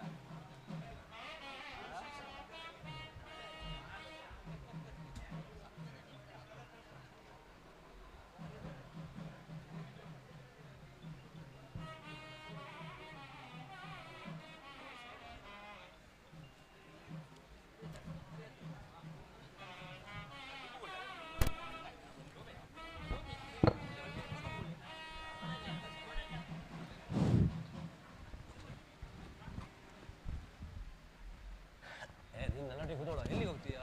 ಶ್ರೀಕೃಷ್ಣಾಯ ನಮಃ. ಸೌಂಡ್ ಕೊಡಗ ಏನಪ್ಪ, ಸೌಂಡ್ ಕೊಡು. ಶ್ರೀಕೃಷ್ಣಾಯ ನಮಃ. ಪರಮ ಪೂಜ್ಯ ಶ್ರೀ ಸುಬುಧೇಂದ್ರ ತೀರ್ಥ ಶ್ರೀಪಾದಂಗಳವರು ಬಹಳ ದೂರದಿಂದ ಗುರುಗಳ ಸನ್ನಿಧಾನದಿಂದ ವಿಜೇಂದ್ರ ಸ್ವಾಮಿಗಳ ಸನ್ನಿಧಾನ ಹಾಗೂ ಸಾರಂಗಪಾಣಿಯ ದಿವ್ಯ ಸನ್ನಿಧಾನದಲ್ಲಿ ಶ್ರೀಮನ್ಯಾಯಸುಧಾ ಮಂಗಲದ ಉತ್ಸವಕ್ಕೆ ತಾವು ಧಾವಿಸಿ ಬಂದಿದ್ದಾರೆ. ಪರಮ ಪೂಜ್ಯ ಶ್ರೀಪಾದಂಗಳವರು ರಾತ್ರಿ ಇಡೀ ಪ್ರಯಾಣ ಮಾಡಿ ಪ್ರಾತಃ ಕಾಲದಲ್ಲಿ ಬೇಗ ರಾಮದೇವರ ಪೂಜೆಯನ್ನು ಮುಗಿಸಿ ದೇವರ ದರ್ಶನ ಮಾಡಿ ಈಗ ಸಭೆಗೆ ಅವರು ಆಗಮಿಸ್ತಾ ಇದ್ದಾರೆ. ಪರಮ ಪೂಜ್ಯ ಶ್ರೀಪಾದಂಗಳವರ ಬಗ್ಗೆ ತಿಳಿಸೋದು ಅಂತಂದರೆ ಅದು ಸೂರ್ಯನನ್ನು ಪರಿಚಯ ಮಾಡಿಸಿಕೊಟ್ಟ ಹಾಗೆ. ಅಂತಹ ಅದ್ಭುತವಾದ ಗುರುಗಳ ಸೇವೆಯನ್ನು ಮಾಡಿ ನವ ಮಂತ್ರಾಲಯ, ಒಂದು ರೀತಿ ಹೊಸ ಮಂತ್ರಾಲಯವನ್ನೇ ಸೃಷ್ಟಿ ಮಾಡಿ ಗುರುಗಳ ಸೇವೆಯನ್ನು ಅದ್ಭುತವಾದ ರೀತಿಯಲ್ಲಿ ಪರಮ ಪೂಜ್ಯ ಶ್ರೀಪಾದಂಗಳವರು ಮಾಡಿ ಅನೇಕ ಶಾಸ್ತ್ರ ವಾಂಗ್ಮಯಕ್ಕೆ ಅನೇಕ ಕೊಡುಗೆಗಳನ್ನು ನೀಡ್ತಾ ಪೂಜ್ಯ ಶ್ರೀಪಾದಂಗಳವರು ಈ ಸಂದರ್ಭದಲ್ಲಿ ಆಗಮಿಸಿ ಅನುಗ್ರಹಿಸ್ತಾ ಇದ್ದಾರೆ. ಅಂತಹ ಪೂಜ್ಯ ಶ್ರೀ ಸುಬುಧೇಂದ್ರ ತೀರ್ಥ ರಾಘವೇಂದ್ರ ಮಠದ ಪೀಠಾಧಿಪತಿಗಳಾದ ಸುಬುಧೇಂದ್ರ ತೀರ್ಥ ಶ್ರೀಪಾದಂಗಳವರಿಗೆ ಶ್ರೀಮಠದ ಪರವಾಗಿ ಗೌರವಪೂರ್ವಕವಾದ ಸ್ವಾಗತವನ್ನು ಸಂದರ್ಭದಲ್ಲಿ ಕೊಡ್ತಾ ಇದ್ದೇನೆ. ಪರಮ ಪೂಜ್ಯ ಶ್ರೀ ಅದಮಾರು ಮಠದ ಕಿರಿಯ ಶ್ರೀಪಾದಂಗಳವರಾಗಿರತಕ್ಕಂತಹ ಈಶಪ್ರಿಯ ತೀರ್ಥ ಶ್ರೀಪಾದಂಗಳವರು ಕೂಡ ಬಹಳ ದೂರದಿಂದ ಅಭಿಮಾನದಿಂದ ನ್ಯಾಯಸುಧಾ ಮಂಗಲಕ್ಕೆ ತಾವು ಆಗಮಿಸಿ ಅನುಗ್ರಹಿಸ್ತಾ ಇದ್ದಾರೆ. ಪೂಜ್ಯ ಶ್ರೀಪಾದಂಗಳವರಿಗೂ ಶ್ರೀಮಠದ ಪರವಾಗಿ ಗೌರವವನ್ನು ಸಮರ್ಪಣೆ ಮಾಡುತ್ತೇನೆ. ಪಲಿಮಾರು ಮಠದ ಉಭಯ ಶ್ರೀಪಾದಂಗಳವರಿಗೂ ಕೂಡ ಸ್ವಾಗತವನ್ನು ಈ ಸಂದರ್ಭದಲ್ಲಿ ಕೋರ್ತಾ ಈಗ ಪರೀಕ್ಷೆ ಮುಂದುವರಿಯುತ್ತೆ. ಹರಿದಾಸ ಭಟ್ರು ಒಂದು ಮಾತಾಡಬೇಕು. ಶ್ರೀ ಗುರುಭ್ಯೋ ನಮಃ. ಶ್ರೀ ಮಂತ್ರಾಲಯ ಮಠಾಧೀಶರು ಶ್ರೀ ಸುಬುಧೇಂದ್ರ ತೀರ್ಥ ಶ್ರೀಪಾದಂಗಳವರು ಕಾಲಿಟ್ಟಲ್ಲೆಲ್ಲ ಅಭಿಮಾನಿಗಳ ಗುಂಪು ಅವರನ್ನು ಕದಲೊಕ್ಕು ಬಿಡದಷ್ಟು ಸಮಾಜದಲ್ಲಿ ಜನಪ್ರಿಯರಾದ ವ್ಯಕ್ತಿತ್ವವನ್ನು ಹೊಂದಿದ್ದಾರೆ. ನಾವು ಸ್ವಾಮಿಗಳು ಬರೋ ಮುಂಚೆ ನಿನ್ನೆ ಅನಿವಾರ್ಯ ಕಾರಣಗಳಿಂದ ಮಾಡಲಾಗದ ಕಾರ್ಯಕ್ರಮ ಶ್ರೀಪಾದಂಗಳವರ ಸನ್ನಿಧಿಯಲ್ಲಿ ವಿದ್ಯಾರ್ಥಿಗಳ ಪರೀಕ್ಷೆ ಆಗಬೇಕು ಅನ್ನೋ ಕಾರಣದಿಂದ ಒಂದಿಬ್ಬರು ವಿದ್ಯಾರ್ಥಿಗಳ ಅನುವಾದ ಶ್ರೀಪಾದಂಗಳವರ ಸಮ್ಮುಖದಲ್ಲಿ ನಡೀಬೇಕು ಅಂತ ಶ್ರೀ ಪರಿಮಾರು ಶ್ರೀಪಾದಂಗಳವರ ಅಪೇಕ್ಷೆ ಇತ್ತು. ಇಲ್ಲಿ ಒಂದು ನಮಗೆ ತೊಡಕು ಅಂದರೆ 12:30 ಒಳಗಡೆ ನಾವು ಈ ಜಾಗವನ್ನು ಬಿಟ್ಟುಕೊಡಬೇಕು. ಈ ಪರೀಕ್ಷೆ ಇವಾಗ ಆಗಲಿಲ್ಲ ಅಂದರೆ ಮತ್ತೆ ಅದಕ್ಕೆ ಅವಕಾಶ ಇಲ್ಲ. ಹೀಗಾಗಿ ಶ್ರೀಪಾದಂಗಳವರ ನಿರೀಕ್ಷೆಯನ್ನು ಮಾಡಿ ಅವರ ಅನುಮತಿ ಇಲ್ಲದೆ ನಾವು ಈ ಕಾರ್ಯಕ್ರಮವನ್ನು ಮುಂದುವರೆಸಿದ್ದೇವೆ. ಶ್ರೀಪಾದಂಗಳವರು ಅನ್ಯಥಾ ಭಾವಿಸಬಾರ್ದು. ಮಧ್ಯದಲ್ಲಿ ಸಂಪರ್ಕದ ವ್ಯವಸ್ಥೆ ಸ್ವಲ್ಪ ವ್ಯತ್ಯಾಸ ಆದ್ದರಿಂದ ಪರಮ ಪೂಜ್ಯ ಶ್ರೀಪಾದಂಗಳವರು ಕ್ಷಮಿಸಬೇಕು ಅಂತ ಕೇಳಿಕೊಳ್ತಾ ಅವರಿಗೆ ಶ್ರೀಮಠದ ವತಿಯಿಂದ ಭಕ್ತಿ ಗೌರವಪೂರ್ವಕವಾದ ಸ್ವಾಗತವನ್ನು ಬಯಸ್ತಾ ಇದ್ದೇವೆ. ಶ್ರೀ ಅದಮಾರು ಶ್ರೀಪಾದಂಗಳವರಿಗೂ ಕೂಡ ಶ್ರೀಮಠದಿಂದ ಗೌರವಪೂರ್ವಕವಾದ ಸ್ವಾಗತವನ್ನು ಬಯಸಿ ನನ್ನ ಮಾತನ್ನು ಪರೀಕ್ಷೆ ಸ್ವಲ್ಪ ಹೊತ್ತು ಮುಂದುವರಿಯುತ್ತದೆ. ಶ್ರೀಪಾದಂಗಳವರು ಯಾವಾಗ ಬಯಸ್ತಾರೋ ಆವಾಗ. ಪ್ರಕೃತಿಶ್ಚ ಪ್ರತಿಜ್ಞಾರಿಷ್ಟಾಂತ ಅನುಪ್ರೋಧಾತ್ ಅನ್ನುವಂತಹ ಸೂತ್ರಕ್ಕೆ ಭಾಸ್ಕರಾಚಾರ್ಯರು ಪ್ರಕೃತಿರ್ನಾಮ ಉಪಾದಾನಕರಣ ಅಂತೇಳಿ ಹೇಳಿದ್ದಾರೆ. ಚಕಾರದಿಂದಾಗಿ ನಿಮಿತ್ತಕರಣವೂ ಕೂಡ ಅಂತ ಅಂಗೀಕಾರ ಮಾಡಿದ್ದಾರೆ. ಈ ರೀತಿಯಾಗಿ ಹೇಳಿದ್ರಿಂದ ಪ್ರತಿಜ್ಞಾವಾಕ್ಯ ಮತ್ತು ದೃಷ್ಟಾಂತ ವಾಕ್ಯ ಇದೆ. ಅರ್ಥಾತ್ ಏನಾಶ್ರುತಂ ಶ್ರುತಂ ಭವತಿ ಅಂಥೇಳಿ ಪ್ರತಿಜ್ಞಾವಾಕ್ಯ, ದೃಷ್ಟಾಂತವಾಕ್ಯ ಯಥಾ ಸೌಮ್ಯ ಏಕೇನ ಮೃತ್ಪಿಂಡೇನ ಸರ್ವಂ ಮೃಣ್ಮಯಂ ವಿಜ್ಞಾತಂ ಸ್ಯಾತ್ ಅಂಥೇಳಿ ದೃಷ್ಟಾಂತವಾಕ್ಯ. ಹಾಗಾಗಿ ಯಾವ ಒಂದು ಬ್ರಹ್ಮಣ ಅಂತೇಳಿದರೆ ಇಡೀ ಪ್ರಪಂಚವನ್ನು ತಿಳಿದಾಗ ಆಗುತ್ತೋ ಅಂತ ಅವರ ಈ ಸೂತ್ರದ ತಾತ್ಪರ್ಯ. ಖಂಡನೆ ಅದರಲ್ಲಿ ದೋಷ ಅನುಪಪತ್ತಿ. ಹಾಂ ಪ್ರತಿಜ್ಞಾ ಯಾವುದು, ದೃಷ್ಟಾಂತ ಯಾವುದು, ಏನು ಅನುಪಪತ್ತಿ? ಹಾಂ ಪ್ರತಿಜ್ಞಾ ವಾಕ್ಯ ಯಥಾ ಸೌಮ್ಯ ಏಕೇನ ಮೃತ್ಪಿಂಡೇನ ಸರ್ವಂ ಮೃಣ್ಮಯಂ ವಿಜ್ಞಾತಂ ಸ್ಯಾತ್ ಅನ್ನುವಂಥದ್ದು ದೃಷ್ಟಾಂತ ವಾಕ್ಯ. ಯಥಾ ಸೌಮ್ಯ ಏಕೇನ ಮೃತ್ಪಿಂಡೇನ ಸರ್ವಂ ಮೃಣ್ಮಯಂ ವಿಜ್ಞಾತಂ ಸ್ಯಾತ್ ಅನ್ನುವಂಥದ್ದು ದೃಷ್ಟಾಂತ ವಾಕ್ಯ. ಪ್ರತಿಜ್ಞಾ ಪ್ರತಿಜ್ಞಾ ಏನಾಶ್ರುತಂ ಶ್ರುತಂ ಭವತಿ ಅನ್ನುವಂಥ ಪ್ರತಿಜ್ಞಾ ವಾಕ್ಯ. ಬ್ರಹ್ಮವಿಜ್ಞಾನೇನ ಸರ್ವವಿಜ್ಞಾನಂ ಸ್ಯಾತ್. ಇದರ ಉಪರೋಧ ಹೇಗೆ? ಬ್ರಹ್ಮನು ಏನು ಅಂತಾದರೆ ಈ ವಾಕ್ಯ ಕೊಡ್ತದೆ. ಒಂದು ಬ್ರಹ್ಮನನ್ನು ತಿಳಿದರೆ ಇಡೀ ಪ್ರಪಂಚವನ್ನು ತಿಳಿದಾಗತ್ತೆ ಅಂತ ಅವರ ತಾತ್ಪರ್ಯ. ಆಗಬೇಕಾದ್ರೆ ಏನಾಗಬೇಕು? ಬ್ರಹ್ಮ ಉಪಾದಾನ ಆಗಬೇಕು. ಉಪಾದಾನ ಆದರೆ ಅಭೇದ ಅಂತ ಅರ್ಥ. ಮಾಯಾ ಅನ್ನೋ ಮಾಯಾ ಮಾತ್ರಂ ಅನ್ನುವಂತಹ ಶಬ್ದಕ್ಕೆ ಏನು ಅಂತ ಅರ್ಥ ಮಾಡಿದ್ದಾರೆ. ಅದರಲ್ಲಿ 2 ಧಾತುಗಳ ಮೇಲೆ ಒಂದು ಪ್ರತ್ಯಯ ಬರಲಿಕ್ಕೆ ಹೇಗೆ ಸಾಧ್ಯ ಅಂತ ಒಂದು ಪ್ರಶ್ನೆ. ಮಾಯಾ ಮಾತ್ರ ಅನ್ನೋ ಮಿತಂತ್ರಾತಂ ಹರಿಜ್ಞಾತ ಅಂತ ಹೇಳಿದ್ದಾರೆ. ಮಾಯಾಕ್ಕೆ ಅರಿವಿದ್ಯೆಯ ಅಂತ. ಇಲ್ಲಿ ಮಾಂಗ್ ಮಾಣೆ ಧಾತು, ತ್ರೈಂಗ್ ಪಾಲನೆ ಧಾತು 2 ಧಾತುಗಳಿಂದಾಗಿ ನಿಷ್ಪನ್ನವಾಗಿದೆ ಅಂತ. ಇದಕ್ಕೆ 2 ಧಾತುಗಳಿಂದಾಗಿ ನಿಷ್ಪನ್ನ ಆಗಿದ್ದು ಕಂಡಿದೆ ಅಂತ. ಅಧಿಭೂಭ್ಯಾಂ ಡತಚ್ ಅಂತ ಹೇಳಿ ಅದ್ಭುತಂ ಅದ್ಭುತಂ ಎಂಬಲ್ಲಿ ಕಂಡಿದೆ ಅಂತ. ಅಧಧಾತು ಮತ್ತು ಸದ್ದಾತುವಿಂದಾಗಿ ಋತಸ್ಪ್ರತ್ಯಯ ಬಂದು ಅದ್ಭುತಂ ಅಂತೇಳಿ ನಿಷ್ಪತ್ತಿ ಆಗಿದೆ. ಇಲ್ಲಿ ಅರ್ಥ ಹೇಳು ಮಾಯಾ ಮಾತ್ರ ಅನ್ನೋದಕ್ಕೆ. ಮಾಯಾ ಮಾತ್ರ ಅಂತಂದರೆ ಭಗವಂತನ ಜ್ಞಾನದಿಂದಾಗಿ ರಕ್ಷಣೆ ಮಾಡಲ್ಪಟ್ಟಂತಹದ್ದು, ಮತ್ತೆ ಅಲ್ಲಿ ಭಗವಂತನ ಜ್ಞಾನಕ್ಕೆ ವಿಷಯವಾಗಿದೆ ಅಂಥೇಳಿ ಅರ್ಥ. ಇನ್ನೊಂದು ಮಾಯಾ ಶಬ್ದಕ್ಕೆ ಇನ್ನೊಂದು ಅರ್ಥ ಅದು ಉಪಾದಾನ ಯಾವುದು? ಬ್ರಹ್ಮ ಅಂತ ಅವರ ಪ್ರಕಾರ. ಆಚಾರ್ಯ ಅದು ಸಂಧ್ಯಾಧಿಕರಣದಲ್ಲಿ ಅವರ ಪ್ರಕಾರ. ಆದ್ರಿಂದ ಏನಾಯಿತು? ಭಗವಂತನ ಯಾವುದು ರಕ್ಷಣೆ ಮಾಡಲ್ಪಟ್ಟಿದೆ? ಪಂಚಭೇದ ಅನ್ನೋದು ರಕ್ಷಿತವಾಗಿದೆ. ಆದ್ರಿಂದ ಏನಾಯಿತು? ಇದೆಲ್ಲವೂ ಅನಾದಿನಿತ್ಯ ಅಂತ ಸಿದ್ಧವಾಗುತ್ತೆ. ವಾಚಾರಂಭಣಂ ವಿಕಾರೋ ನಾಮಧೇಯಂ ಅಂತನ್ನುವಲ್ಲಿ ಪರಮತದಲ್ಲಿ ಏನು ದೋಷಗಳು ಅಂತ ಒಂದು ಪಟ್ಟಿ. ವಾಚಾರಂಭಣಂ ಇತ್ಯುಕ್ತೆ ಮಿಥ್ಯಾಯುತ್ಯಶ್ರುತಕಲ್ಪನಂ ಮತ್ತು ಪುನರುಕ್ತಿರ ನಾಮಧೇಯಂ ಇತ್ಯಸ್ಯ ನಿರರ್ಥದ ಏಕೋಪೆಂಡೋ ಮನಸ್. ಮೊದಲನೇದನ್ನ ನಿರೂಪಣೆ ಮಾಡಿ. ಅಶ್ರುತ ಕಲ್ಪನಾ ಹೇಗೆ? ಅಶ್ರುತ ಕಲ್ಪನಾ ಹೇಗೆ ಅಂತಂದರೆ ಅವರು ವಾಚಾರಂಭಣ ಅನ್ನುವಂಥದ್ದಕ್ಕೆ ಆರಭ್ಯತೆ ಇತಿ ಆರಂಭಣಂ ಅಂತ ಹೇಳಿ ಇಟ್ಕೊಂಡಿದ್ರು. ಅದಕ್ಕೆ ನಾವು ಪ್ರಶ್ನೆ ಮಾಡ್ತೇವೆ, ನೀವು ಇದನ್ನು ಯೋಗದಿಂದ ಹೇಳ್ತಿರೋ ಅಥವಾ ರೂಢಿಯಿಂದ ಹೇಳ್ತಿರೋ ಅಂತ. ರೂಢಿಯಿಂದ ಹೇಳಿದಾಗ ನಮಗೆ ಸಿದ್ಧವಾಗ್ತಾ ಇಲ್ಲ. ವಾಚಾರಂಭಣ ಅನ್ನುವಂಥ ಶಬ್ದಕ್ಕೆ ಮಿಥ್ಯಾ ಅಂತ ಅರ್ಥ ನಮಗೆ ಲಭ್ಯ ಆಗ್ತಾ ಇಲ್ಲ. ಅದಕ್ಕೆ ಯೋಗ ಅಂತ ಹೇಳಬೇಕು, ಅರ್ಥಾತ್ ಆರಭ್ಯತೆ ಇತಿ ಆರಂಭಣಂ ಅಂತ ಹೇಳಬೇಕು. ಇಲ್ಲಿ ಕೃದ್ಯೋಗೆ ಷಷ್ಠಿ ಅಂಥೇಳಿ ಮಾಡಿದ್ರಿಂದಾಗಿ ಇನ್ನೊಂದು ಅರ್ಥನೆ ಕಲ್ಪನೆ ಮಾಡುವಂಥದ್ದು ಸರಿ ಇಲ್ಲ ಅಂತ. ಅದಕ್ಕೋಸ್ಕರವಾಗಿ ಆಚಾರ್ಯ ಹೇಳಿತು ವಾಚಾರಂಭಣಂ ಇತ್ಯುಕ್ತೆ ಮಿಥ್ಯಾ ಇತ್ಯಶ್ರುತ ಕಲ್ಪನಂ.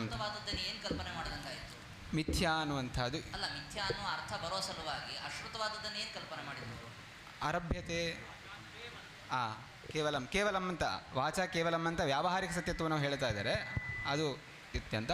ಮತ್ತು ನಾಮಧೇಯಂ ಅನ್ನುವಂತಹ ಶಬ್ದವು ಕೂಡ ಪುನರುಕ್ತಿ. ಯಾಕೆಂದರೆ ವಾಚಾರಂಭಣ ಅನ್ನುವಂಥ ಶಬ್ದಕ್ಕೇನೆ ಅವರು ಅನೃತತ್ವವನ್ನು ಕಲ್ಪನೆ ಮಾಡೋದ್ರಿಂದಾಗಿ ಮತ್ತು ನಾಮಧೇಯ ಅನ್ನುವಂಥ ಶಬ್ದಕ್ಕೂ ಕೂಡ ಅನೃತ ಅಂತ ಕಲ್ಪನೆ ಮಾಡುವಂಥದ್ದು ಪುನರುಕ್ತಿ ದೋಷ ಇದೆ ಅಂತ.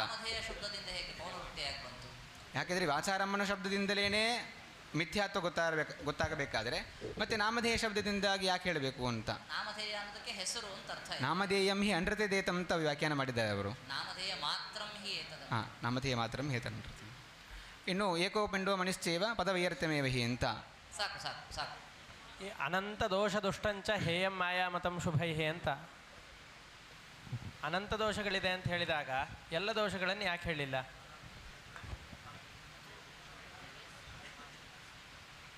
ಸತ್ಯತ್ವಂ ಸಾಕ್ಷಿಣ ಮತಂ ಅನ್ನೋದಕ್ಕೆ ಪ್ರಸಕ್ತಿ ಏನು ಅಂತ ಅಂದರೆ ಸಾಕ್ಷಿ ಪ್ರಾಮಾಣ್ಯವನ್ನು ಆಚಾರ್ಯರು ಸಮರ್ಥನೆ ಮಾಡ್ತಾ ಇದ್ದಾರೆ ಅಂತ. ಅಂದರೆ ಸಾಕ್ಷಿ ನಿಯತವಾಗಿ ಪ್ರಾಮಾಣ್ಯವನ್ನೇ ಗ್ರಹಣೆ ಮಾಡುತ್ತೆ ಅಂತ ಆಚಾರ್ಯರು ತಿಳಿಸಿಕೊಡ್ತಾ ಇದ್ದಾರೆ.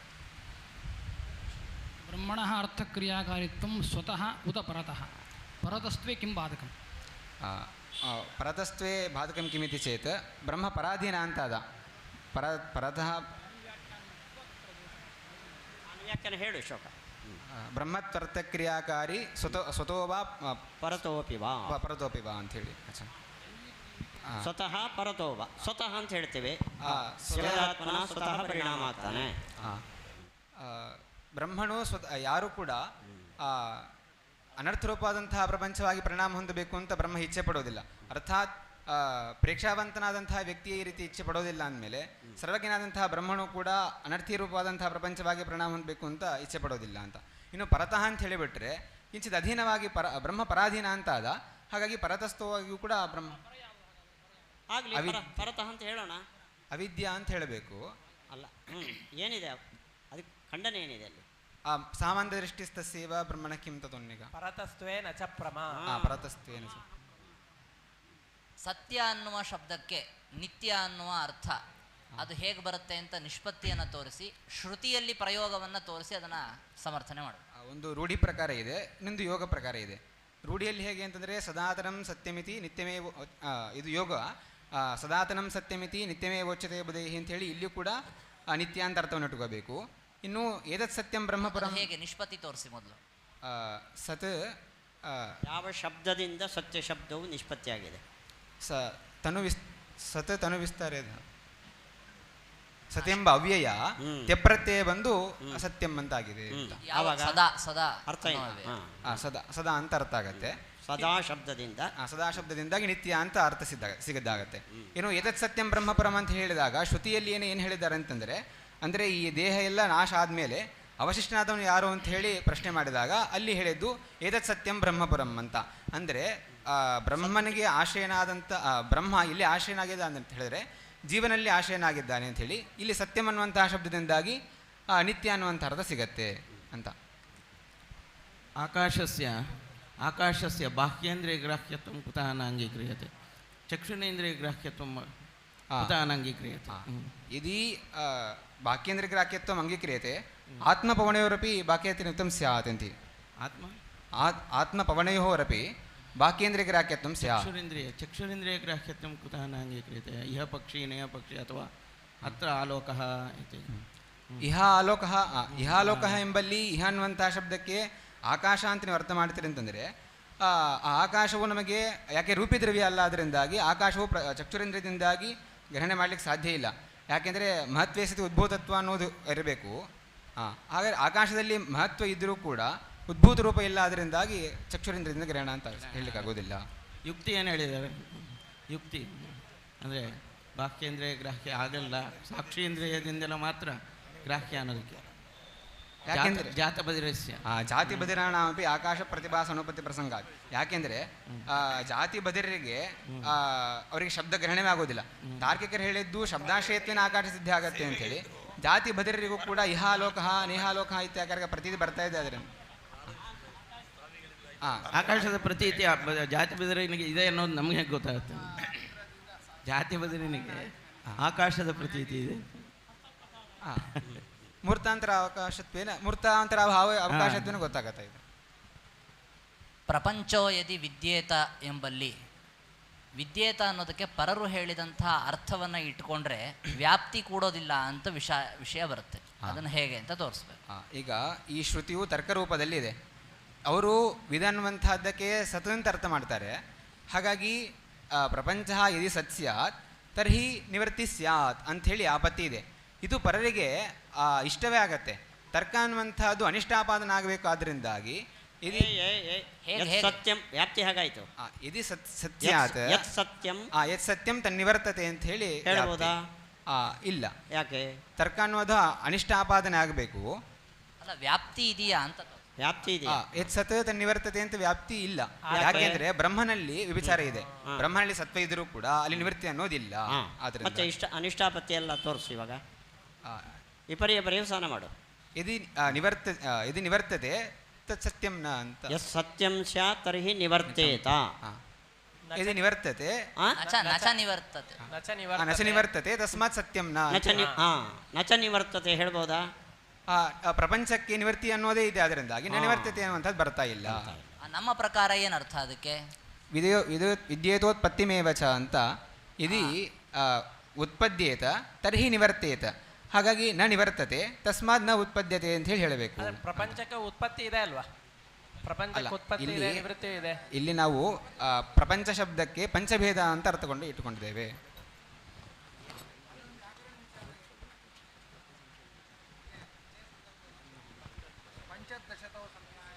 ಪಂಚದಶ ಇಲ್ಲಿ ಪಂಚ ಅಂತ ಪ್ರಪಂಚೋ ಭೇದ ಪಂಚಕಃ ಅಂತ ಹೇಳಿದ್ದಾರೆ. ಇಲ್ಲಿ ಪಂಚದಶತೋ ವರ್ಗೇವಾ ಅಂತ ಹೇಳಿದಾಗ ಅಲ್ಲಿ ವಾ ಶಬ್ದವನ್ನು ಪ್ರಯೋಗ ಮಾಡಿದ್ದಾರೆ. ವಾ ಶಬ್ದ ಪ್ರಯೋಗ ಮಾಡಿದ್ರಿಂದಾಗಿ ಪಂಚತ ದಶತ ಅಂತೇಳಿ ಮಾಡಬೇಕಾಗಿಲ್ಲ. ವಾ ಶಬ್ದ ಹೇಳಿದ್ರಿಂದಾಗಿ ಅದನ್ನು ನೋಡ್ಕೋತೇವೆ ಅಂತ. ಎರಡು ಒಟ್ಟು ಎಂ ಅದರ ಅವಳು ಬಣ್ಣನ ಈ ಬಣ್ಣ ಅದು ಶ್ರುತಿ ಹೇಳ್ತಾ ಇದೆ ಅನಾದಿನಿತ್ಯ ಅಂಥೇಳಿ ಶ್ರುತಿ ಏನು ಹೇಳ್ತಾ ಇದೆ? ಅದ್ವೈತಂ ಪರಮಾರ್ಥತಃ, ಅಲ್ಲಿ ಪರಮಾರ್ಥತಃ ಅನ್ನೋದಕ್ಕೆ ಏನರ್ಥ? ಆ ವಾಕ್ಯಕ್ಕೆ ಏನರ್ಥ ಆಗುತ್ತೆ ಸಮಗ್ರ? ಅಂದರೆ ಉತ್ತಮವಾದಂತಹ ವಸ್ತು ಅಂತ, ಸರ್ವೋತ್ತಮ ಅಂತ ಅರ್ಥವನ್ನು. ಪರಮಾರ್ಥತಃ ಅಂತ ಇದೆಯಲ್ಲ, ಅದನ್ನು ಹೇಗೆ ಕೂಡಿಸೋದು? ಪರಮಾರ್ಥತಃ ಅನ್ನೋದನ್ನು ಹೇಗೆ ಮಾಡಬೇಕು? ಈ ಪಂಚಮಿ ವಿಭಕ್ತಿ ಯಾವ ಉತ್ತಮ ವಸ್ತು ಉತ್ತಮ ವಸ್ತು ಅಭಿಪ್ರೇತ್ಯ, ಉತ್ತಮ ವಸ್ತು ಅಭಿಪ್ರೇತ್ಯ ಅಂತ ಪಂಚಮಿ ಏನಂತ ಕರೀತಾರೆ ಅದನ್ನ? ಅಂತ ಪಂಚಮಿನ ಏನಂತ ಕರೀತಾರೆ? ಉತ್ತಮ ಉತ್ತಮಾರ್ಥಂ ಅಭಿಪ್ರೇತ್ಯ ಅದ್ವೈತಂ. ಸರಿ, ಅಭಿಪ್ರೇತ್ಯ ಯಾವ ಲೋಪ ಆದಾಗ ಬಂದಿರುವಂತಹ ಪಂಚಮಿ? ಲೆಪ್ರತೆ ಲೋಪ ಆಗಿ ಬರುವಂತಹ ಪಂಚಮಿ.